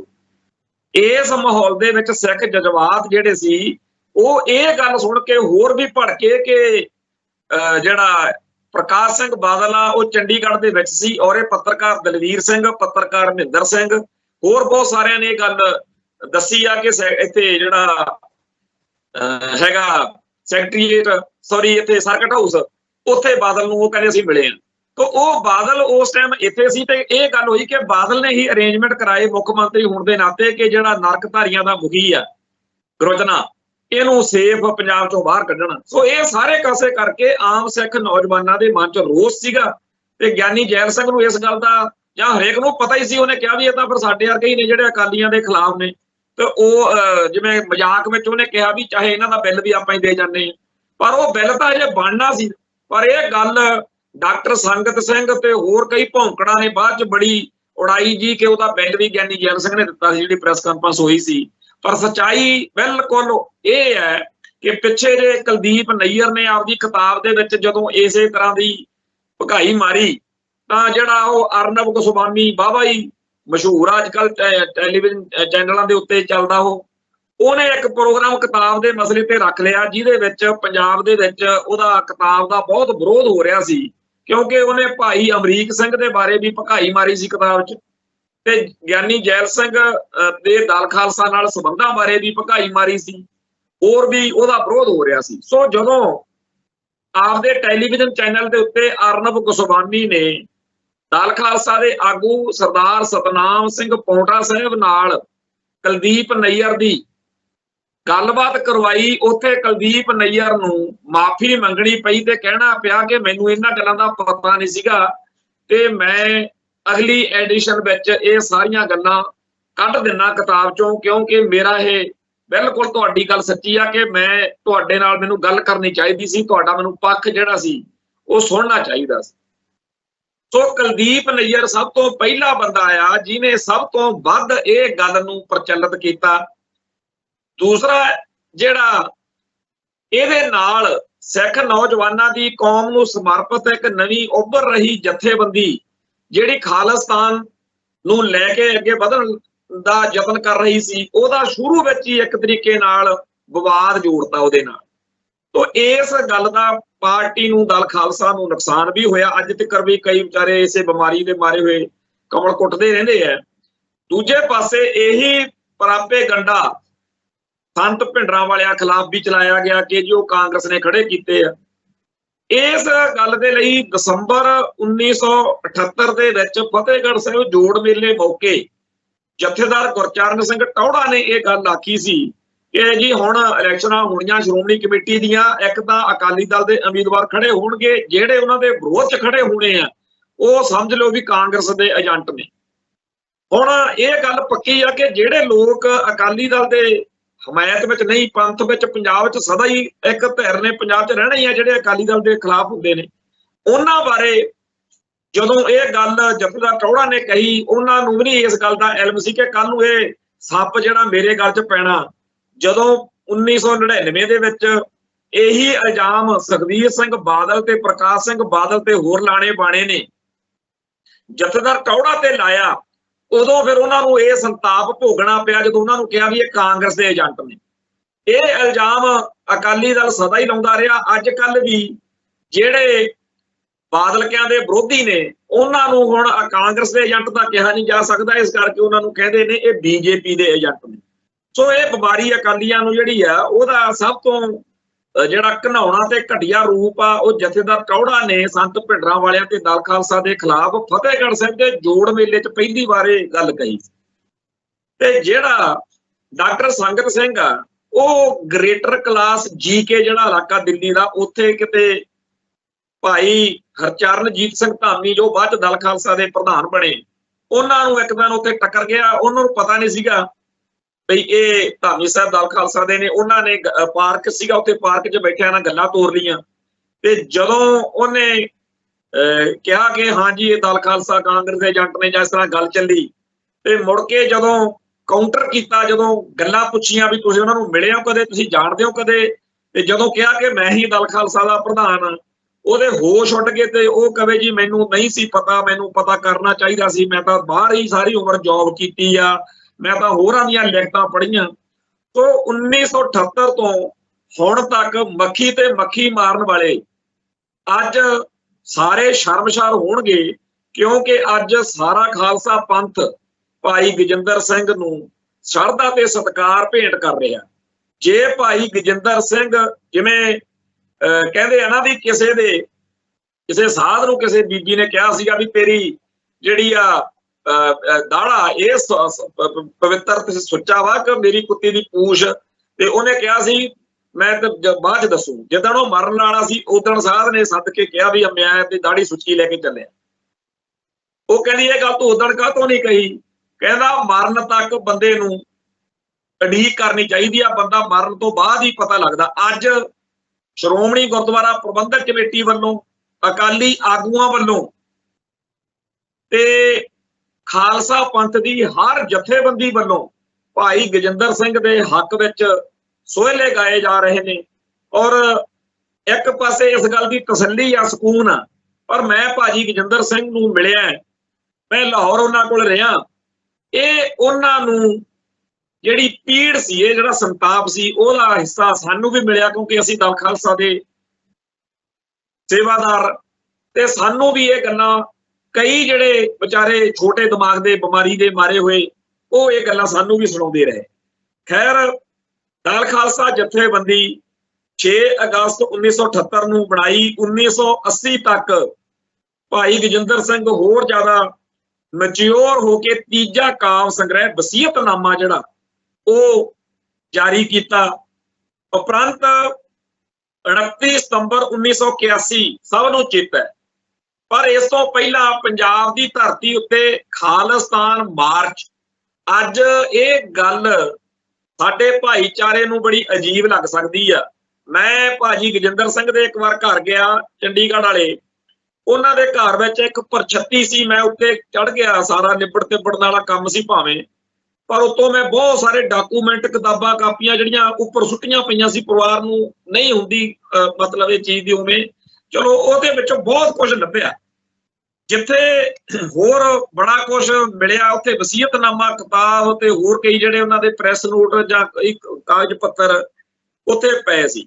ਤੇ ਨਾਲ ਦੀ ਨਾਲ ਉਹਨਾਂ ਦੇ, ਜਿਵੇਂ ਸਾਨੂੰ ਵੀ ਆਦਤ ਆ ਵੀ ਜਦੋਂ ਕੋਈ ਪ੍ਰੋਗਰਾਮ ਕਰਦੇ ਆ ਉਹਦੇ ਇੱਕ ਇੱਕ ਪੀਸ ਉਸ ਪ੍ਰੋਗਰਾਮ ਦਾ ਪੋਸਟਰ ਜਾਂ ਪ੍ਰੈਸ ਨੋਟ ਕਿਤੇ ਸਾਂਭ ਕੇ ਅੱਡ ਰੱਖ ਦਈਦਾ, ਉਵੇਂ ਇੱਕ ਪਲੰਦਾ ਮੈਨੂੰ ਮਿਲਿਆ ਜਿਹਦੇ ਵਿੱਚ ਭਾਈ ਗਜਿੰਦਰ ਸਿੰਘ ਹੋਣਾ ਵਾਲੇ ਗਰੁੱਪ ਦੇ ਦਲ ਖਾਲਸਾ ਦੇ ਖਾਲਿਸਤਾਨ ਮਾਰਚ ਜਿਹੜੇ ਕੀਤੇ ਉਹਨਾਂ ਨੇ, ਬਟਾਲੇ, ਅੰਮ੍ਰਿਤਸਰ ਜਾਂ ਹੋਰਨਾਂ ਸ਼ਹਿਰਾਂ 'ਚ ਜਗਦੀਆਂ ਮਸ਼ਾਲਾਂ ਨਾਲ ਮਾਰਚ, ਇਹ ਸਾਰੇ ਜਿਹੜੇ ਉਹਨਾਂ ਦੇ ਪ੍ਰੋਗਰਾਮਾਂ ਦੇ ਬਾਰੇ, ਤੇ ਉਹ ਅੱਜ ਵੀ ਬਹੁਤ ਵੱਡੀ ਗੱਲ ਆ ਜਦੋਂ ਖਾਲਿਸਤਾਨ ਮਾਰਚਾਂ ਦੇ ਉਹ ਪੋਸਟਰ ਬੰਦਾ ਦੇਖਦਾ। ਜਦੋਂ ਬਾਅਦ 'ਚ ਦਲ ਖਾਲਸਾ ਦਾ 25 ਸਾਲਾਂ ਤੇ 30 ਸਾਲਾਂ ਇਤਿਹਾਸ ਛਪਿਆ, ਉਹਦੇ ਵਿੱਚ ਉਹ ਸਾਰੇ ਪੋਸਟਰ ਵੱਡੇ ਕਰਕੇ ਛਾਪੇ ਤੇ ਵੱਡੇ ਵੱਡੇ ਅੱਖਰਾਂ 'ਚ ਖਾਲਿਸਤਾਨ ਮਾਰਚ ਲਿਖਿਆ ਹੋਇਆ ਪੜ੍ਹਿਆ, ਬੜਾ ਆਨੰਦ ਆਉਂਦਾ। ਕਿੱਥੇ ਅੱਜ ਸਾਡੇ ਬੰਦੇ ਜਿਹੜੇ ਬਹੁਤ ਸਾਰੇ ਖਾਲਿਸਤਾਨ ਤੋਂ ਅਲਰਜੀ ਕਰਦੇ ਆ, ਕਿੱਥੇ ਉਹ ਬੰਦੇ ਜਿਹੜੇ ਅੱਜ ਤੋਂ 40 ਸਾਲ ਪਹਿਲਾਂ ਖਾਲਿਸਤਾਨ ਮਾਰਚ ਕੱਢ ਕੇ ਇਸ ਧਰਤੀ ਉੱਤੇ, ਔਰ ਜਦੋਂ 1978 ਤੋਂ ਲੈ ਕੇ 1981 ਤੱਕ ਦਾ ਦੌਰ ਦੇਖਿਆ, ਪੰਥ ਜਾਗ ਨਹੀਂ ਰਿਹਾ ਸੀ, ਕੌਮ ਦੇ ਉੱਤੇ ਐਡਾ ਸੰਕਟ ਆ ਗਿਆ। ਫਿਰ ਵੀ 1981 ਦੇ ਵਿੱਚ ਉਹ ਘਟਨਾਕ੍ਰਮ ਲੰਬਾ ਚੌੜਾ ਆਪਾਂ ਨੂੰ ਪਤਾ, ਕਿਵੇਂ ਲਾੜੇ ਜਗਤ ਨਾਰਾਇਣ ਨੇ ਆਪਦੇ ਅਖਬਾਰ ਦੇ ਵਿੱਚ ਭਕਾਈ ਮਾਰੀ, ਮਾੜਾ ਚੰਗਾ ਬੋਲਿਆ, ਜਿਹਦੇ ਕਰਕੇ ਵੀ ਸੰਤ ਭਿੰਡਰਾਂ ਵਾਲਿਆਂ ਨੂੰ ਇਹ ਗੱਲ ਦਾ ਬੁਰਾ ਲੱਗਿਆ ਕਿ ਜੀ ਇਹ ਜਥੇਦਾਰ ਅਕਾਲ ਤਖਤ ਸਾਹਿਬ ਤੇ ਸ਼੍ਰੋਮਣੀ ਕਮੇਟੀ ਦੇ ਪ੍ਰਧਾਨ ਸਾਹਿਬ, ਇਹਨਾਂ ਦੇ ਖਿਲਾਫ ਕਿਉਂ ਇਹ ਧੇਲੇ ਦਾ ਨਾਰਾ ਆਪਦੇ ਅਖਬਾਰ ਦੇ ਵਿੱਚ ਨੀਚਤਾ ਦਿਖਾ ਰਿਹਾ। ਹੁਣ ਇਸ ਗੱਲ ਦਾ ਖਿਆਲ ਕਰੋ, ਇੱਕ ਪਾਸੇ ਜਥੇਦਾਰ ਟੌੜਾ ਤੇ ਅਕਾਲੀ ਦਲ ਦੇ ਹੋਰ ਲੀਡਰ ਸ਼ਰੇਆਮ ਸੰਤਾਂ ਦੇ ਖਿਲਾਫ ਮਾੜਾ ਚੰਗਾ ਅਵਾ ਤਵਾ ਬੋਲਦੇ ਰਹੇ, ਪਰ ਜਦੋਂ ਲਾਰੇ ਨੇ ਸ਼੍ਰੋਮਣੀ ਕਮੇਟੀ ਦੇ ਪ੍ਰਧਾਨ ਜਥੇਦਾਰ ਟੌੜਾ ਦੇ ਖਿਲਾਫ ਨੀਚਤਾ ਦਿਖਾਈ ਤਾਂ ਸੰਤ ਭਿੰਡਰਾਂ ਵਾਲਿਆਂ ਨੇ ਆਪਦਾ ਫਰਜ਼ ਨਿਭਾਇਆ। ਸੋ ਉਹ ਸ਼ਬਦ ਬੜੇ ਕਮਾਲ ਦੇ ਆ ਸਰਦਾਰ ਅਜਮੇਰ ਸਿੰਘ ਦੇ, ਕਿ ਜਦੋਂ ਇਹ ਖਬਰ ਪੜ੍ਹੀ ਤਾਂ ਉਹਨਾਂ ਨੂੰ ਇਉਂ ਲੱਗਿਆ ਜਿਵੇਂ ਕਿਸੇ ਲਾਲੇ ਨੇ ਸ਼ਰੇ ਬਾਜ਼ਾਰ ਖਾਲਸਾ ਪੰਥ ਦੀ ਪੱਗ ਲਾ ਕੇ ਸੁੱਟ ਦਿੱਤੀ ਹੋ। ਤੇ ਉਹਨਾਂ ਨੇ ਉਸ ਮੌਕੇ ਰੋਹ ਵਿੱਚ ਇਹ ਗੱਲ ਕਹੀ, ਨੌਜਵਾਨ ਜਿਹੜੇ ਆਲੇ ਦੁਆਲੇ ਸੀ, ਕਿ ਪਿਓ ਦੀ ਪੱਗ ਲਾਤੀ ਤੇ ਤੁਸੀਂ ਇੱਥੇ ਖੜੇ ਹੁਣ ਪੁੱਛਦੇ ਹੋ ਵੀ ਕੀ ਕਰਨਾ। ਉਹ ਫੈਸਲਾ ਹੋ ਗਿਆ ਜਿਹਦੇ ਵਿੱਚ ਅਖੀਰ ਲਾਲਾ ਜਗਤ ਨਾਰਾਇਣ ਜਿਹੜੇ ਆ ਉਹਦਾ ਫਿਰ ਕੰਮ ਹੋ ਗਿਆ। ਹੁਣ ਬਹੁਤੇ ਲੋਕਾਂ ਨੂੰ ਇਹ ਨਹੀਂ ਪਤਾ ਕਿ 1978 ਦੇ ਸਾਕੇ ਮੌਕੇ ਵੀ ਇਹ ਬੰਦਾ ਨਰਕ ਧਾਰੀਆਂ ਦੇ ਸਮਾਗਮ ਵਿੱਚ ਸੀ, ਲਾਲਾ ਜਿਹੜਾ ਸੀ ਇਹਨੇ ਤੇ ਉਮਰਾ ਨੰਗਲ, ਜੀਵਨ ਸਿੰਘ ਉਮਰਾ ਨੰਗਲ, ਇਹਨੇ ਦੋਨਾਂ ਨੇ ਬਿਆਨ ਦੇ ਕੇ ਨਰਕਧਾਰੀਆਂ ਦਾ ਕੇਸ ਜਿਹੜਾ ਸੀ ਚੱਲਦਾ ਅੰਬਾਲੇ ਕੋਰਟ 'ਚ, ਉਹਨਾਂ ਨੂੰ ਬਰੀ ਕਰਾਇਆ। ਸਿੱਖ ਇਹ ਤੋਂ ਬਹੁਤ ਦੁਖੀ ਸੀ ਤੇ ਇਹਦੇ ਅਖਬਾਰਾਂ ਦੇ ਵਿੱਚ ਇਹਦੇ ਅਖਬਾਰ ਨੂੰ ਜੱਗ ਬਾਣੀ ਨਹੀਂ, ਅੱਗ ਲਾਉਣੀ ਕਹਿੰਦੇ ਹੁੰਦੇ ਸੀ। ਅੱਗ ਲਾਉਣੀ, ਅੱਗ ਬਾਣੀ ਕਹਿੰਦੇ ਸੀ ਲੋਕ। ਤੋਂ ਜਿਹੜਾ 1947 ਤੋਂ ਪਹਿਲਾਂ ਲਾਂਬੂ ਲਾ ਕੇ ਮੁਸਲਮਾਨਾਂ ਦੇ ਖਿਲਾਫ ਇਹਨਾਂ ਨੇ ਪਾਕਿਸਤਾਨ ਬਣਵਾਇਆ, ਉਹੀ ਕੰਮ 1978 ਤੋਂ ਲੈ ਕੇ 80-81 ਤੱਕ ਲਾਲਾ ਜੀ ਕਰਦੇ ਰਹੇ ਤੇ ਅੰਤ ਫਿਰ ਜਿਹੜਾ ਕੰਮ ਕਰਦਾ ਬੰਦਾ ਫਿਰ ਉਹ ਜਿਹਾ ਭੁਗਤਣਾ ਵੀ ਪੈਂਦਾ, ਭੁਗਤਣਾ ਪਿਆ। ਤੇ ਉਸ ਕੇਸ ਵਿੱਚ ਜਦੋਂ ਸੰਤ ਭਿੰਡਰਾਂ ਵਾਲਿਆਂ ਨੂੰ ਗ੍ਰਿਫਤਾਰ ਕਰ ਲਿਆ, ਥਾਂ ਥਾਂ ਦੇ ਉੱਤੇ ਸਿੱਖਾਂ ਉੱਤੇ ਲਾਠੀ ਚਾਰਜ, ਗੋਲੀ ਚੱਲੀ। ਇੱਥੇ ਦਰਬਾਰ ਸਾਹਿਬ ਅੰਮ੍ਰਿਤਸਰ ਦੇ ਵਿੱਚ ਮਹਿਤਾ ਚੌਂਕ ਦੇ ਵਿੱਚ ਸੰਤਾਂ ਨੂੰ ਗ੍ਰਿਫਤਾਰ ਕਰਨ ਤੋਂ ਬਾਅਦ ਗੋਲੀ ਚੱਲੀ, ਉੱਥੇ ਸਿੰਘ ਸ਼ਹੀਦ ਹੋਏ। ਨਾਥ ਦੀ ਖੂਹੀ ਉਸ ਮਹਿਤਾ ਚੌਂਕ ਤੋਂ ਉਰੇ 5-7 ਮੀਲ ਇੱਕ ਕਸਬਾ ਹੈ, ਉੱਥੇ ਵੀ ਗੋਲੀ ਚੱਲੀ, ਕੁਛ ਸਿੰਘ ਉੱਥੇ ਵੀ ਸ਼ਹੀਦ ਹੋਏ। ਸੋ ਇਸ ਮਾਹੌਲ ਦੇ ਵਿੱਚ ਭਾਈ ਗਜਿੰਦਰ ਸਿੰਘ ਤੇ ਉਹਨਾਂ ਦੇ ਸਾਥੀਆਂ ਨੇ ਸੰਤ ਭਿੰਡਰਾਂ ਵਾਲਿਆਂ ਨਾਲ ਜਿਵੇਂ ਕਿ ਪਹਿਲਾਂ ਕਮਿਟਮੈਂਟ ਕੀਤੀ ਸੀ, ਉਹ ਕਮਿਟਮੈਂਟ ਦੇ ਹਿਸਾਬ ਨਾਲ ਭਾਰਤ ਦਾ ਹਵਾਈ ਜਹਾਜ਼ ਅਗਵਾ ਕੀਤਾ ਤੇ ਲਾਹੌਰ ਜਾ ਉਤਾਰਿਆ। ਇਹਦੇ ਨਾਲ ਸਾਰੇ ਸੰਸਾਰ ਵਿੱਚ ਰੌਲਾ ਪੈ ਗਿਆ ਕਿ ਸਿੱਖਾਂ ਦੇ ਉੱਤੇ ਭਾਰਤੀ ਸਟੇਟ ਜ਼ੁਲਮ ਕਰ ਰਹੀ ਆ। ਸੰਤ ਭਿੰਡਰਾਂ ਵਾਲਿਆਂ ਨੂੰ ਗ੍ਰਿਫਤਾਰ ਕਰ ਲਿਆ, ਸਿੱਖਾਂ ਦੇ ਨਜਾਇਜ਼ ਪਰਚੇ ਪਾਏ ਜਾ ਰਹੇ ਆ, ਸਿੱਖਾਂ ਦੇ ਉੱਤੇ ਸਿੱਖਾਂ ਨੂੰ ਕਤਲ ਕੀਤਾ ਜਾ ਰਿਹਾ ਤੇ ਲਾਲੇ ਜਤਨ ਰਹਿਣ ਵਰਗੇ ਸਿੱਖੀ ਉੱਤੇ, ਸਿੱਖਾਂ ਉੱਤੇ ਹਮਲੇ ਕਰ ਰਹੇ ਨੇ ਤੇ ਸਿੱਖ ਖਾਲਿਸਤਾਨ ਦੀ ਗੱਲ ਕਰਦੇ। ਸੋ ਇਸ ਹਾਈਜੈਕਿੰਗ ਦੇ ਨਾਲ ਇੱਕ ਤਾਂ ਸਾਰੇ ਸੰਸਾਰ ਦੇ ਵਿੱਚ ਖਾਲਿਸਤਾਨ ਦੇ ਏਜੰਡੇ ਦਾ ਇੰਟਰਨੈਸ਼ਨਲ ਲੈਵਲ ਦੇ ਉੱਤੇ ਚਰਚਾ ਹੋ ਗਿਆ, ਦੂਜਾ ਸਿੱਖਾਂ ਉੱਤੇ ਜੋ ਜ਼ੁਲਮ ਹੋ ਰਿਹਾ ਸੀ ਉਹਦਾ ਵੀ ਸਾਰੇ ਸੰਸਾਰ ਦੇ ਵਿੱਚ ਪਤਾ ਲੱਗ ਗਿਆ। ਤੇ ਇਸ ਗੱਲ ਤੋਂ ਬਾਅਦ ਸੰਤ ਭਿੰਡਰਾਂ ਵਾਲਿਆਂ ਨੂੰ ਰਿਹਾ ਕਰਨਾ ਪਿਆ ਸਟੇਟ ਨੂੰ, ਪਰ ਬਾਅਦ ਵਿੱਚ ਦਲ ਖਾਲਸਾ ਤੇ ਪਾਬੰਦੀ ਲਾ ਦਿੱਤੀ ਗਈ। ਇੱਥੇ ਜੋ ਭਾਈ ਹਰਸਿਮਰਨ ਸਿੰਘ ਸੀ, ਉਹਨਾਂ ਸਮੇਤ ਹੋਰ ਬਹੁਤ ਸਾਰਿਆਂ ਦੀਆਂ ਗ੍ਰਿਫਤਾਰੀਆਂ ਕਰਕੇ ਇਹਨਾਂ ਤੋਂ ਮੁਕੱਦਮੇ ਪਾ ਕੇ ਜੇਲ੍ਹ ਸੁੱਟ ਦਿੱਤਾ। ਦਲ ਖਾਲਸਾ ਬੈਨ ਹੋ ਗਈ। 1982 ਤੋਂ ਬੈਨ ਇਸ ਜਥੇਬੰਦੀ ਤੇ ਲੱਗਿਆ ਰਿਹਾ ਤੇ ਇਸ ਸਾਰੇ ਸਮੇਂ ਦੌਰਾਨ ਜੋ ਖਾੜਕੂ ਜੱਦੋਜਹਿਦ ਚੱਲੀ ਜਾਂ ਹੋਰ ਭਾਈ ਗਜਿੰਦਰ, ਕੋਟ ਲਖਪਤ ਜੇਲ੍ਹ, ਫੈਸਲਾਬਾਦ ਜੇਲ੍ਹ, ਹੋਰਨਾਂ ਪਾਕਿਸਤਾਨ ਦੀਆਂ ਜੇਲ੍ਹਾਂ ਦੇ ਵਿੱਚ ਭਾਈ ਸਤਨਾਮ ਸਿੰਘ ਪੌਂਟਾ ਸਾਹਿਬ, ਭਾਈ ਤਜਿੰਦਰਪਾਲ ਸਿੰਘ, ਭਾਈ ਜਸਵੀਰ ਸਿੰਘ ਤੇ ਭਾਈ ਕਰਨ ਸਿੰਘ ਦੇ ਨਾਲ ਨਜ਼ਰਬੰਦ ਰਹੇ ਤੇ ਇਹਨਾਂ ਨੂੰ 10 ਜਨਵਰੀ 1986 ਨੂੰ ਲਾਹੌਰ ਦੀ ਅਦਾਲਤ ਨੇ ਉਮਰ ਕੈਦ ਦੀ ਸਜ਼ਾ ਸੁਣਾਈ ਹਾਈਜੈਕਿੰਗ ਦੇ ਵਿੱਚ। ਅਪ੍ਰੈਲ 1987 ਨੂੰ ਸੂਰਜ ਅਤੇ ਖਾਲਿਸਤਾਨ ਤੇ ਮਈ 1988 ਨੂੰ ਜੰਗ ਜਾਰੀ ਹੈ ਕਿਤਾਬ ਜਿਹੜੇ ਆ ਉਹ ਰਿਲੀਜ਼ ਹੋਈ। 4 ਨਵੰਬਰ 1994 ਨੂੰ 13 ਸਾਲ ਦੀ ਕੈਦ ਕੱਟ ਕੇ ਇਹ ਫਿਰ ਰਿਹਾ ਹੋਏ, ਜਿਹਦੇ ਵਿੱਚ ਤਜਿੰਦਰਪਾਲ ਸਿੰਘ ਕੈਨੇਡਾ ਗਿਆ ਤੇ ਉੱਥੋਂ ਵਾਪਸ ਕਰ ਦਿੱਤਾ ਇੰਡੀਆ ਨੂੰ। ਸਤਨਾਮ ਸਿੰਘ ਪੌਂਟਾ ਸਾਹਿਬ ਅਮਰੀਕਾ ਗਏ, ਅਮਰੀਕਾ ਤੋਂ ਫਿਰ ਉਹਨਾਂ ਨੂੰ ਵਾਪਸ ਕਰਤਾ, ਪਾਕਿਸਤਾਨ ਆ ਗਏ, ਫਿਰ ਇੰਡੀਆ ਆ ਗਏ 99 ਚ। ਤੇ ਜਸਵੀਰ ਸਿੰਘ ਤੇ ਕਰਨ ਸਿੰਘ ਉਹ ਨਿਕਲ ਗਏ ਸਵਿਟਜ਼ਰਲੈਂਡ ਨੂੰ। ਇਸ ਸਾਰੇ ਸਮੇਂ ਦੌਰਾਨ ਭਾਈ ਗਜਿੰਦਰ ਸਿੰਘ ਨੇ ਕਲਮ ਦੇ ਰਾਹੀਂ, ਕਿਉਂਕਿ ਕਵੀ ਮਨ ਸੀ ਤੇ ਉਹਨਾਂ ਨੇ ਫਿਰ ਜੋ ਲਿਖਤਾਂ ਲਿਖੀਆਂ ਉਹ ਖਾਲਿਸਤਾਨ ਦੇ ਸੰਘਰਸ਼ ਨੂੰ ਹੋਰ ਜ਼ਿਆਦਾ ਬਲਵਾਨ ਤੇ ਹੋਰ ਜ਼ਿਆਦਾ ਪ੍ਰਚੰਡ ਕਰਨ ਵਾਲੀਆਂ ਲਿਖਤਾਂ ਲਿਖੀਆਂ, ਜਿਨ੍ਹਾਂ ਨੇ ਖਾੜਕੂ ਲਹਿਰ ਦੇ ਦਿਨਾਂ ਵਿੱਚ ਜਿਹੜਾ ਵੀ ਲਿਟਰੇਚਰ ਛਪਿਆ ਉਹਦੇ ਵਿੱਚ ਸਭ ਤੋਂ ਅਹਿਮ ਰੋਲ ਭਾਈ ਗਜਿੰਦਰ ਸਿੰਘ ਦਾ ਸੀ। ਸੋ ਇਸ ਸਾਰੇ ਸਮੇਂ ਦੌਰਾਨ ਸੰਤ ਸਿਪਾਹੀ ਮੈਗਜ਼ੀਨ ਸਮੇਤ ਦੁਨੀਆ ਭਰ ਦੇ ਵਿੱਚ ਭਾਈ ਗਜਿੰਦਰ ਸਿੰਘ ਦੀ ਚਰਚਾ ਕਿਸੇ ਨਾ ਕਿਸੇ ਰੂਪ ਵਿੱਚ ਚੱਲਦੀ ਰਹੀ। ਆਮ ਤੌਰ ਤੇ ਕੋਈ ਬੰਦਾ ਬੈਟਲਫੀਲਡ ਤੋਂ, ਮੈਦਾਨੇ ਜੰਗ ਤੋਂ ਪਰਾਂ ਹੋ ਜੇ ਤੇ ਪਰਾਂ ਹੋ ਕੇ ਕਿਸੇ ਹੋਰ ਮੁਲਕ ਦੀ ਜੇਲ੍ਹ ਵਿੱਚ ਹੋਵੇ, ਫਿਰ ਉਹ ਕੁਝ ਬਹੁਤਾ ਕਾਰਨ ਕਰਾਉਣ ਜੋਗਾ ਰਹਿੰਦਾ ਨਹੀਂ। ਪਰ ਭਾਈ ਗਜਿੰਦਰ ਸਿੰਘ ਬਿਲਕੁਲ ਇਹ ਗੱਲ ਸੱਚੀ ਆ ਕਿ ਉਹ ਮੈਦਾਨੇ ਜੰਗ ਤੋਂ, ਪੰਜਾਬ ਤੋਂ, ਜਿੱਥੇ ਜੰਗ ਲੜੀ ਜਾ ਰਹੀ ਸੀ ਖਾਲਿਸਤਾਨ ਦੀ, ਇੱਥੋਂ ਪਰਾਂ ਸੀ ਤੇ ਪਾਕਿਸਤਾਨ ਦੀ ਜੇਲ੍ਹ ਵਿੱਚ ਸੀ। ਪਰ ਉਹਨਾਂ ਨੇ ਆਪਦੀ ਪ੍ਰੈਜੈਂਸ ਆ, ਜਿਹੜੀ ਆਪਣੀ ਹਾਜ਼ਰੀ ਆ, ਉਹ ਪੂਰੀ ਧੜੱਲੇ ਨਾਲ ਇਸ ਦੌਰ ਵਿੱਚ ਲਵਾਈ ਰੱਖੀ।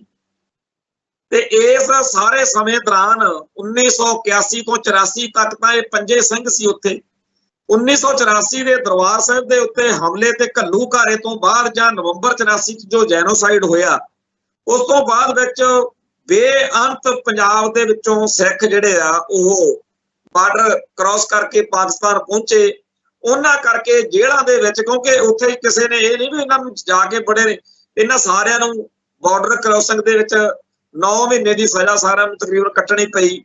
ਉੱਥੇ ਭਾਈ ਗਜਿੰਦਰ ਸਿੰਘ ਤੇ ਹੋਰ ਜਿਹੜੇ ਸਿੰਘ ਸੀ ਇਹ ਸਾਰੇ ਰਲ ਮਿਲ ਕੇ ਰਹਿੰਦੇ ਰਹੇ। ਤੇ ਭਾਈ ਗਜਿੰਦਰ ਸਿੰਘ ਹੋਣੀ, ਕਿਉਂਕਿ ਇਹ ਪੰਜੇ ਸਿੰਘ ਚਿਰਦੇ ਸੀ, 81 ਦੇ ਸੀ, ਬਾਕੀ ਬਾਅਦ ਚ ਆਏ ਸੀ, ਤੋਂ ਇਹਨਾਂ ਦਾ ਉੱਥੇ ਪਹਿਲਾਂ ਹੀ ਦਬਦਬਾ ਸੀਗਾ, ਸੱਦ ਪੁੱਛ ਸੀਗੀ। ਸੋ ਇਹਨਾਂ ਨੇ ਆਪਣਾ ਫਰਜ਼ ਚੰਗੇ ਤਰੀਕੇ ਨਾਲ ਨਿਭਾਇਆ। ਇਸ ਸਾਰੇ ਸਮੇਂ ਦੌਰਾਨ ਉਹਨਾਂ ਨੇ ਜਿੱਥੇ ਖਾਲਿਸਤਾਨ ਦੇ ਏਜੰਡੇ ਪ੍ਰਤੀ ਆਪਣੀ ਸਮਰਪਣ ਭਾਵਨਾ ਨੂੰ ਦਰਸਾਇਆ, ਦਿਖਾਇਆ, ਦ੍ਰਿੜਤਾ ਨਾਲ ਪਹਿਰਾ ਦਿੱਤਾ, ਨਾਲ ਦੀ ਨਾਲ ਸਾਡੇ ਜਿਹੜੇ ਧਾਰਮਿਕ ਮਸਲੇ ਆ ਉਹਨਾਂ ਉੱਤੇ ਵੀ ਪੂਰੀ ਸੱਚੀ ਸੁੱਚੀ ਸੇਧ ਆ ਜਿਹੜੀ ਉਹ ਦਿੱਤੀ। ਇਸ ਦੌਰਾਨ ਖਾਲਿਸਤਾਨੀ ਖਾੜਕੂ ਸੰਘਰਸ਼ ਨੇ ਬਹੁਤ ਵਿੰਗ ਵੱਲ ਦੇਖੇ, ਉਤਰਾਅ ਚੜਾਅ ਦੇਖੇ। ਇਸੇ ਸਾਰੇ ਸਮੇਂ ਦੌਰਾਨ ਬਰਨਾਲੇ ਦੀ ਸਰਕਾਰ ਬਣਦੀ ਆ, ਪੰਥਕ ਕਮੇਟੀ ਬਣਦੀ ਆ, ਫਿਰ ਉਹ ਪੰਥਕ ਕਮੇਟੀ ਪਹਿਲੀ ਦੇ ਬਰਾਬਰ ਦੂਜੀ ਬਣਾਉਣੀ ਪਈ ਜਦੋਂ ਬਲੈਕ ਥੰਡਰ ਵਾਪਰ ਗਿਆ। ਫਿਰ ਜਿਹੜੀਆਂ ਨਵੀਆਂ ਨੌਜਵਾਨ ਖਾਲਿਸਤਾਨੀ ਖਾੜਕੂ ਜਥੇਬੰਦੀਆਂ ਉੱਭਰੀਆਂ, ਇਹਨਾਂ ਨੇ ਜੋ ਮਾਹੌਲ ਸਿਰਜਿਆ ਉਹਦੇ ਵਿੱਚ 1999 ਦੇ ਵਿੱਚ ਖਾਲਿਸਤਾਨ ਪੱਖੀ ਜਿਹੜੀਆਂ ਸ਼ਖਸੀਅਤਾਂ ਸੀ ਉਹਨਾਂ ਨੂੰ ਜਿੱਤ ਹਾਸਲ ਹੋਈ। ਉਹਨਾਂ ਨੇ ਲੋਕ ਸਭਾ ਚੋਣ ਜਿੱਤੀ। ਉਪਰੰਤ 1991-92 ਦੇ ਬਾਈਕਾਟ ਵਾਲਾ ਦੌਰ ਆ ਜਾਂਦਾ। ਫਿਰ ਖਾੜਕੂ ਜਰਨੈਲਾਂ ਦੀਆਂ ਸ਼ਹਾਦਤਾਂ। ਇਸ ਸਾਰੇ ਸਮੇਂ ਦੌਰਾਨ ਭਾਈ ਗਜਿੰਦਰ ਸਿੰਘ ਜੇਲ੍ਹ 'ਚ ਸੀਗੇ। 1994 ਚ ਜਦੋਂ ਉਹ 4 ਨਵੰਬਰ ਨੂੰ ਬਾਹਰ ਨਿਕਲੇ ਆ, ਉਦੋਂ ਤੱਕ ਖਾਲਿਸਤਾਨੀ ਲਹਿਰ ਜਿਹੜੀ ਆ, ਖਾੜਕੂ ਲਹਿਰ, ਉਹ ਬਿਲਕੁਲ ਇੱਕ ਤਰੀਕੇ ਨਾਲ ਹੱਥੋਂ ਨਿਕਲ ਚੁੱਕੀ ਸੀ, ਨਿਘਾਰ ਆ ਚੁੱਕਿਆ ਸੀ। ਚੌਫਾਲ ਡਿੱਗੀ ਲਹਿਰ ਨੂੰ ਨਵੇਂ ਸਿਰੋਂ ਪੁਨਰ ਸਰਜੀਤ ਕਰਨ ਲਈ ਭਾਈ ਰਣਜੀਤ ਸਿੰਘ ਨੀਟਾ, ਭਾਈ ਵਧਾਵਾ ਸਿੰਘ ਜਾਂ ਭਾਈ ਜਿਹੜਾ ਡਾਕਟਰ ਪ੍ਰੀਤਮ ਸਿੰਘ ਸੇਖੋਂ, ਇਹ ਸਾਰੇ ਆਪਣੇ ਆਪਣੇ ਤਰੀਕੇ ਨਾਲ ਲੱਗੇ ਹੋਏ ਸੀ।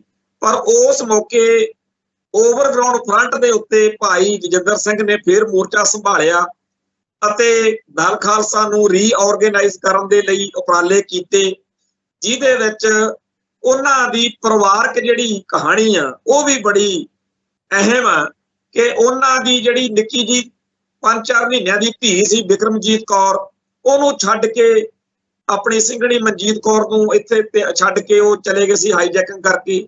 ਸੋ ਬਾਅਦ ਵਿੱਚ ਉਹ ਜਿਹੜੀ ਸਿੰਘਣੀ ਸੀ ਤੇ ਬੇਟੀ ਸੀ, ਉਹਨਾਂ ਦਾ ਬੜਾ ਔਖ ਭਰਿਆ ਜੀਵਨ ਰਿਹਾ। ਉਹਨਾਂ ਨੇ ਬੜੇ ਸੰਤਾਪ ਝੱਲੇ, ਦਸੌਂਟੇ ਕੱਟੇ। ਪਰ ਕਮਾਲ ਦੀ ਗੱਲ ਇਹ ਆ ਕਿ ਜਿਹੜੇ ਇਹਨਾਂ ਦੇ ਮਾਤਾ ਜੀ ਆ, ਬੀਬੀ ਰਣਜੀਤ ਕੌਰ ਜੀ, ਉਹਨਾਂ ਨੂੰ ਜਦੋਂ ਪ੍ਰੈਸ ਨੇ, ਪੱਤਰਕਾਰਾਂ ਨੇ ਪੁੱਛਿਆ ਵੀ ਮਾਤਾ ਜੀ ਹਾਈਜੈਕਿੰਗ ਕਰ ਲਈ, ਉਹ ਕਹਿੰਦੇ ਵੀ ਮੇਰਾ ਪੁੱਤ ਇਸੇ ਕੰਮ ਲਈ ਹੋਈ ਜੰਮਿਆ ਸੀ, ਉਹਨੇ ਉਹੀ ਕੀਤਾ ਜਿਹੜੇ ਕੰਮ ਲਈ ਉਹਦਾ ਜਨਮ ਹੋਇਆ ਸੀ। ਮੈਨੂੰ ਫਖਰ ਆ ਤੇ ਅਸੀਂ ਆਪਦੀ ਕੌਮ ਲਈ ਸਦੀਆਂ ਤੋਂ, ਪੁਸ਼ਤਾਂ ਤੋਂ ਲੜਦੇ ਆਏ ਆ ਤੇ ਏਦਾਂ ਲੜਾਂਗੇ। ਇਹ ਗੱਲ ਅੱਜ ਦੇ ਇਤਿਹਾਸ ਦੇ ਵਿੱਚ ਬਹੁਤ ਅਹਿਮ ਰੱਖਦੀ ਆ ਕਿ ਖਾਲਿਸਤਾਨੀ ਸੰਘਰਸ਼ ਨੂੰ ਸਿਖਰਾਂ ਤੇ ਬੁਲੰਦੀਆਂ ਤੇ ਲੈ ਕੇ ਜਾਣ ਵਾਲੇ ਪਹਿਲਿਆਂ ਸਿੰਘਾਂ ਦੇ ਵਿੱਚੋਂ ਭਾਈ ਗਜਿੰਦਰ ਸਿੰਘ ਆ ਤੇ ਉਹਨਾਂ ਦੇ ਪਰਿਵਾਰ ਦੇ ਵਿੱਚੋਂ ਉਹਨਾਂ ਦੇ ਮਾਤਾ ਜੀ ਦਾ ਏਡਾ ਵੱਡਾ ਜਿਗਰਾ ਕਿ ਉਹਨਾਂ ਨੇ ਜਦੋਂ ਲਕੀਰ ਕਿਤਾਬ ਅਸੀਂ ਛਾਪੀ ਭਾਜੀ ਦੇ ਲੇਖਾਂ ਦੀ, ਉਹਦੇ 'ਚ ਮੈਂ ਪੂਰਾ ਉਹ ਲੇਖ ਅਸੀਂ ਛਾਪਿਆ, ਜਿਹਦੇ ਵਿੱਚ ਭਾਈ ਗਜਿੰਦਰ ਸਿੰਘ ਨੇ ਆਪਦੀ ਮਾਤਾ ਦੇ ਬਾਰੇ ਦੱਸਿਆ ਕਿ ਕਿਵੇਂ ਉਹ ਜਦੋਂ ਪੰਜਾਬੀ ਸੂਬਾ ਮੋਰਚਾ ਸੀ ਤੇ ਪਟਿਆਲੇ ਵਿੱਚੋਂ ਉਹਨਾਂ ਨੇ ਵੀ ਨਾਂ ਲਿਖਾਤਾ ਦੂਖ ਨਿਵਾਰਨ ਸਾਹਿਬ ਗੁਰਦੁਆਰੇ 'ਚ ਵੀ ਮੈਂ ਵੀ ਮੋਰਚੇ 'ਚ ਜਾਣਾ। ਆਲੇ ਦੁਆਲੇ ਦੀਆਂ ਹੋਰ ਮਾਈਆਂ ਭੈਣਾਂ ਬੀਬੀਆਂ ਨੇ ਕਿਹਾ ਵੀ ਤੇਰੇ ਨਿੱਕੇ ਨਿੱਕੇ ਨਿਆਣੇ ਆ, ਪਰ ਬੇਸ਼ੱਕ ਭਾਜੀ ਨੇ ਲਿਖਿਆ ਕਿ ਅਸੀਂ ਨਿੱਕੇ ਨਿੱਕੇ ਸੀ, ਰੋਂਦੇ ਸੀ, ਲੱਤਾਂ ਨੂੰ ਚਿੰਬੜਦੇ ਸੀ ਵੀ ਅਸੀਂ ਜਾਣਾ ਨਾਲ, ਸਾਨੂੰ ਮਾਤਾ ਕਿੱਥੇ ਛੱਡ ਕੇ, ਜਿਵੇਂ ਨਿਆਣੇ ਕਰਦੇ। ਪਰ ਉਹ ਐਡੀ ਦ੍ਰਿੜ ਇਰਾਦੇ ਵਾਲੀ ਔਰਤ ਸੀ। ਮਾਤਾ ਜੀ ਨੇ ਇਹਨਾਂ ਨੂੰ ਛੱਡ ਕੇ ਮੋਰਚੇ ਵਿੱਚ ਗ੍ਰਿਫਤਾਰੀ ਦਿੱਤੀ। ਇਸ ਤੋਂ ਬਾਅਦ ਵਿੱਚ ਵੀ ਜਿੰਨੀ ਖਾਲਿਸਤਾਨੀ ਐਕਟੀਵਿਟੀ ਹੋਈ ਉਹਦੇ 'ਚ ਉਹ ਸਾਥ ਸਹਿਯੋਗ ਦਿੰਦੇ ਰਹੇ। ਸੋ ਮਾਤਾ ਰਣਜੀਤ ਕੌਰ ਦਾ ਜਿਹੜਾ ਯੋਗਦਾਨ ਆ ਉਹ ਬਹੁਤ ਅਹਿਮ ਹੈ। ਇੱਥੇ ਸਾਡੇ ਆਲੇ ਦੁਆਲੇ ਬਹੁਤ ਕੁਝ ਅਸੀਂ ਦੇਖ ਰਹੇ ਹਾਂ, ਪਰ ਕਮਾਲ ਦੀ ਸ਼ਖਸੀਅਤ ਉਪਰੰਤ ਇਹਨਾਂ ਦੀ ਸਿੰਘਣੀ ਬੀਬੀ ਮਨਜੀਤ ਕੌਰ ਤੇ ਧੀ ਬਿਕਰਮਜੀਤ ਕੌਰ, ਉਹਨਾਂ ਦੇ ਬਾਰੇ ਵੀ ਜਦੋਂ ਇੱਥੇ ਮਾਹੌਲ ਜਿਹੜਾ ਪਾਕਿਸਤਾਨ ਦੇ ਵਿੱਚ ਇਦਾਂ ਦਾ ਹੋ ਗਿਆ ਵੀ ਇੱਥੇ ਕੀ ਕਰੀਏ, ਤਾਂ ਉਹਨਾਂ ਨੂੰ ਕਿਹਾ ਵੀ ਜਿਹੜਾ ਇਹ ਪ੍ਰੋਬਲਮ ਆ, ਕਿਉਂਕਿ ਭੈਣ ਮਨਜੀਤ ਕੌਰ ਨੂੰ, ਭਾਜੀ ਦੇ ਸਿੰਘਣੀ ਨੂੰ ਦਿਲ ਦੀ ਪ੍ਰੋਬਲਮ ਸੀਗੀ, ਉਹਨਾਂ ਦੇ ਉੱਥੇ ਇਲਾਜ ਜਿਹੜਾ ਸੀਗਾ ਲਾਹੌਰ ਚ ਚੱਜ ਹਾਲ ਦਾ ਹੋ ਨਹੀਂ ਸੀ ਸਕਦਾ, ਤਾਂ ਕਿਹਾ ਵੀ ਅਮਰੀਕਾ ਚਲੇ ਜਾਓ।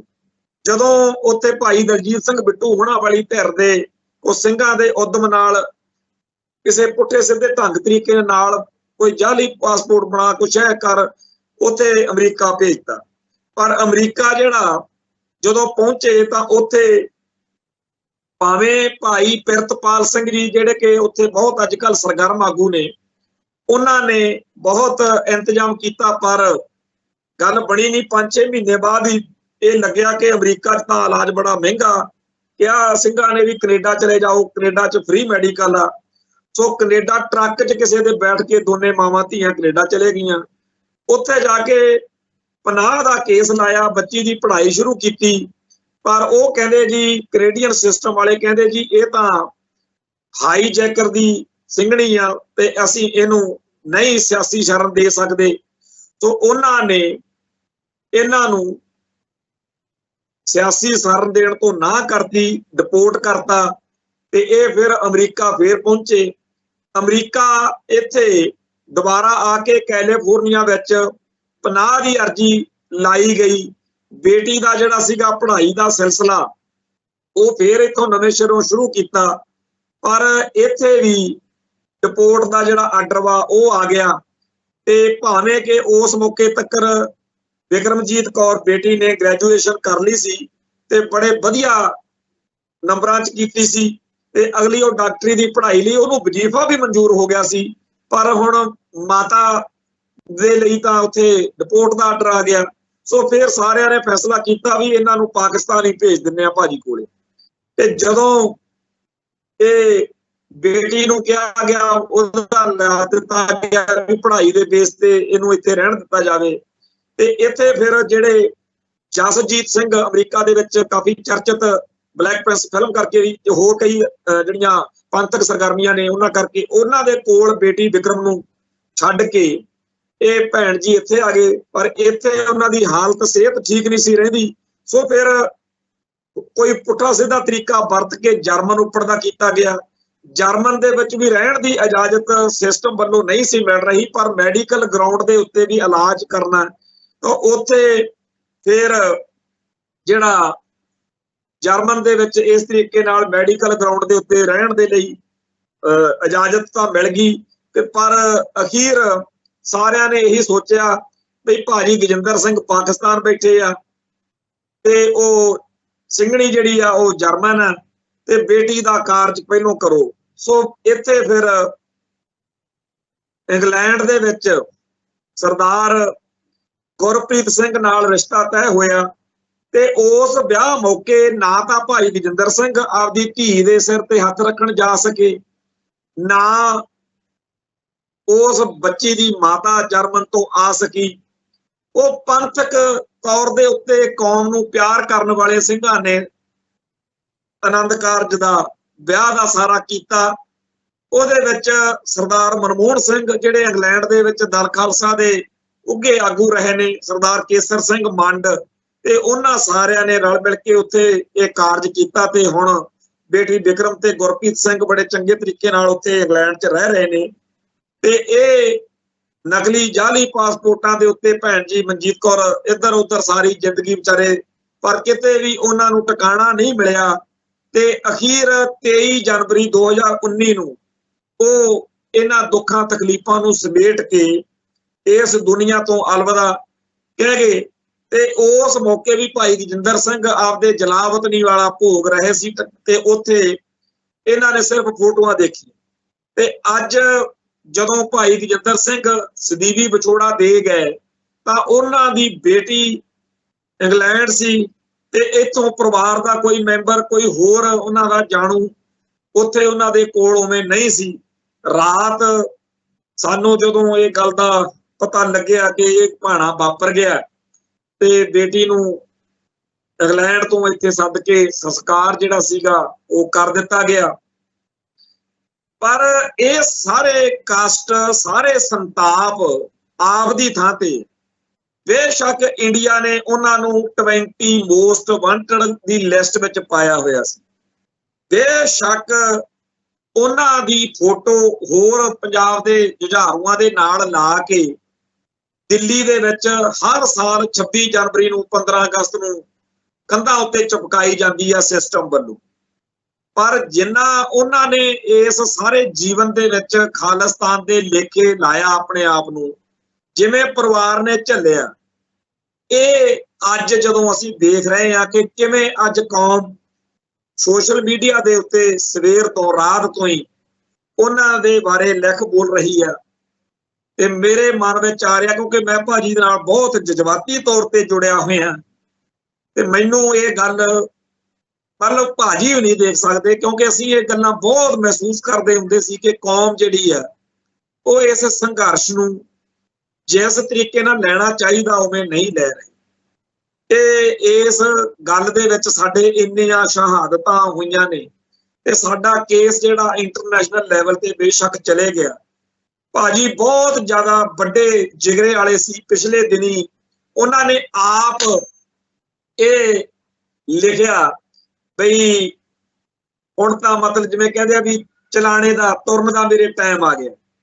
ਕੋਈ ਬੰਦਾ ਆਪਦੇ ਬਾਰੇ ਆਪ ਕਿਵੇਂ ਕੋਈ ਗੱਲ ਬਿਆਨ ਕਰ ਸਕਦਾ, ਇਹ ਜੇ ਸਮਝਣੀ ਹੋਵੇ, ਕਿਉਂਕਿ ਕਵੀ ਮਾਨਸੀ ਭਾਜੀ ਨੇ ਉਹ ਕਵਿਤਾ ਦੇ ਵਿੱਚ ਗੱਲ ਕਹੀ ਆ ਕਿ ਮੈਂ ਹੁਣ ਬਸ ਮੇਰੀ ਵਾਰੀ ਆ ਜੀ, ਠੀਕ ਆ ਨਾ। ਤੇ ਇੱਥੇ ਮੈਂ ਇੱਕ ਗੱਲ ਕਹਿ ਕੇ, ਕਿਉਂਕਿ ਵਕਤ ਪ੍ਰੋਗਰਾਮ ਦੇ ਹਿਸਾਬ ਨਾਲ ਪੂਰਾ ਹੁੰਦਾ, ਸਮਾਪਤੀ ਗੱਲ ਆਵਾਂ ਕਿ ਜਦੋਂ ਜਥੇਦਾਰ ਹਰਦੀਪ ਸਿੰਘ ਨਿੱਜਰ ਦਾ ਇਹ ਹੋਰ ਟਾਰਗੇਟ ਕਿਲਿੰਗ ਵਾਲਾ ਚਰਚਾ ਚੱਲਿਆ ਪਿਛਲੇ ਸਾਲ, ਮੈਂ ਆਖਿਆ ਭਾਜੀ ਨੂੰ ਵੀ ਖਿਆਲ ਰੱਖਿਓ ਥੋੜਾ ਜਿਹਾ, ਤੇ ਭਾਜੀ ਕਹਿੰਦੇ ਵੀ ਹੋਰ ਕੀ ਚਾਹੀਦਾ। ਸੋ ਜਿਹੜਾ ਸਿਸਟਮ ਲੱਭਦਾ ਫਿਰਦਾ ਸੀ ਕਿ ਇੰਡੀਆ ਮੋਸਟ ਵਾਂਟਡ ਆ ਤੇ ਫਲਾਂਟਿੰਗ ਆ, ਉਹ ਤਾਂ ਆਪ ਕਹਿੰਦੇ ਫਿਰਦੇ ਸੀ ਕਿ ਜਬ ਸੇ ਸੁਨਾ ਹੈ ਹਮਨੇ ਕਿ ਮਰਨੇ में जिंदगी है, जब से सुना है हमने कि मरने में जिंदगी है, सर पे कफन बांध के कातिल को ढूंढते हैं। सो इंडियन स्टेट की गोली नाल मारे जाइए, ਇਹਦੇ ਨਾਲੋਂ ਵੱਡੀ ਗੱਲ ਹੋਰ ਸਾਡੇ ਲਈ ਕੀ ਹੋ ਸਕਦੀ ਆ, ਕਿਉਂਕਿ ਕੌਮ ਦੇ ਸ਼ਹੀਦਾਂ ਵਿੱਚ। ਸੋ ਅੱਜ ਭਾਈ ਗਜਿੰਦਰ ਸਿੰਘ ਜੀ ਜਿਨ੍ਹਾਂ ਨੇ ਸਾਰੀ ਜ਼ਿੰਦਗੀ ਖਾਲਿਸਤਾਨ ਦੇ ਲੇਖੇ ਲਾਈ, ਉਹਨਾਂ ਦੇ ਇਸ ਦੁਨੀਆ ਤੋਂ ਸਰੀਰਕ ਰੂਪ ਦੇ ਵਿੱਚ ਜਾਣ ਤੋਂ ਬਾਅਦ ਜਿਵੇਂ ਉਹਨਾਂ ਦੀ ਹਾਜ਼ਰੀ, ਜਿਵੇਂ ਉਹਨਾਂ ਦੇ ਪੱਖ ਵਿੱਚ ਦੁਨੀਆ ਲਿਖ ਰਹੀ ਹੈ, ਮੈਂ ਇਹ ਸਾਡੇ ਸਾਰਿਆਂ ਦੇ ਮਨ ਨੂੰ ਤਸੱਲੀ ਆ। ਸਾਰੇ ਸੰਸਾਰ ਦੇ ਵਿੱਚ ਉਹਨਾਂ ਦੇ ਲਈ ਥਾਂ ਤੇ ਪ੍ਰੋਗਰਾਮਾਂ ਦਾ ਪਤਾ ਲੱਗ ਰਿਹਾ, ਅਖੰਡ ਪਾਠ ਸਾਹਿਬ ਦੇ ਭੋਗ ਪਾਉਣੇ ਆ। ਇੱਥੇ ਵੀ ਦਲ ਖਾਲਸਾ ਵੱਲੋਂ ਦਰਬਾਰ ਸਾਹਿਬ ਕੰਪਲੈਕਸ ਦੇ ਵਿੱਚ 13 ਜਿਹੜੀ ਤਰੀਕ ਆ ਰਹੀ ਆ 13 ਜੁਲਾਈ ਨੂੰ ਵੱਡਾ ਪ੍ਰੋਗਰਾਮ ਜਿਹੜਾ ਹੈਗਾ ਉਹ ਹੋਣਾ। ਸੋ ਅਗਲੇ ਦਿਨਾਂ ਦੇ ਵਿੱਚ ਭਾਈ ਗਜਿੰਦਰ ਸਿੰਘ ਦੇ ਜੀਵਨ ਦੇ ਹੋਰ ਪੱਖਾਂ ਬਾਰੇ ਵੀ ਇੱਕ ਵਾਰੀ ਫੇਰ ਆਪਾਂ ਚਰਚਾ ਕਰਾਂਗੇ। ਬੇਸ਼ੱਕ ਅੱਜ ਆਪਾਂ ਹੋਰ ਕੋਈ ਗੱਲ ਨਹੀਂ ਕਰ ਸਕੇ, ਪਰ ਇਹ ਗੱਲ ਬੜੀ ਜ਼ਰੂਰੀ ਸੀ ਕਿ ਕੌਮ ਨੂੰ ਸਮਰਪਿਤ ਇੱਕ ਜਲਾਵਤਨ ਯੋਧਾ ਸਾਨੂੰ ਸਦੀਵੀ ਵਿਛੋੜਾ ਦੇ ਗਿਆ। ਅੱਜ ਉਹਨਾਂ ਦੀ ਆ ਜਿਹੜੀ ਤਸਵੀਰ ਆ, ਫੋਟੋ ਸਵੇਰ ਤੋਂ ਸੋਸ਼ਲ ਮੀਡੀਆ ਤੇ ਘੁੰਮ ਰਹੀ ਆ, ਜਿਹੜੇ ਉਹਨਾਂ ਦੇ ਚਿਹਰੇ ਤੇ ਹਾਸਾ ਤੇ ਉਹ ਕਹਿ ਰਹੇ ਨੇ ਕਿ ਅਲਵਿਦਾ ਚੱਲੇ ਆ ਜੀ। ਸੋ ਉਹਨਾਂ ਦਾ ਆਉਣਾ ਵੀ ਸਫਲ ਤੇ ਉਹਨਾਂ ਦਾ ਜਾਣਾ ਵੀ ਸਫਲ।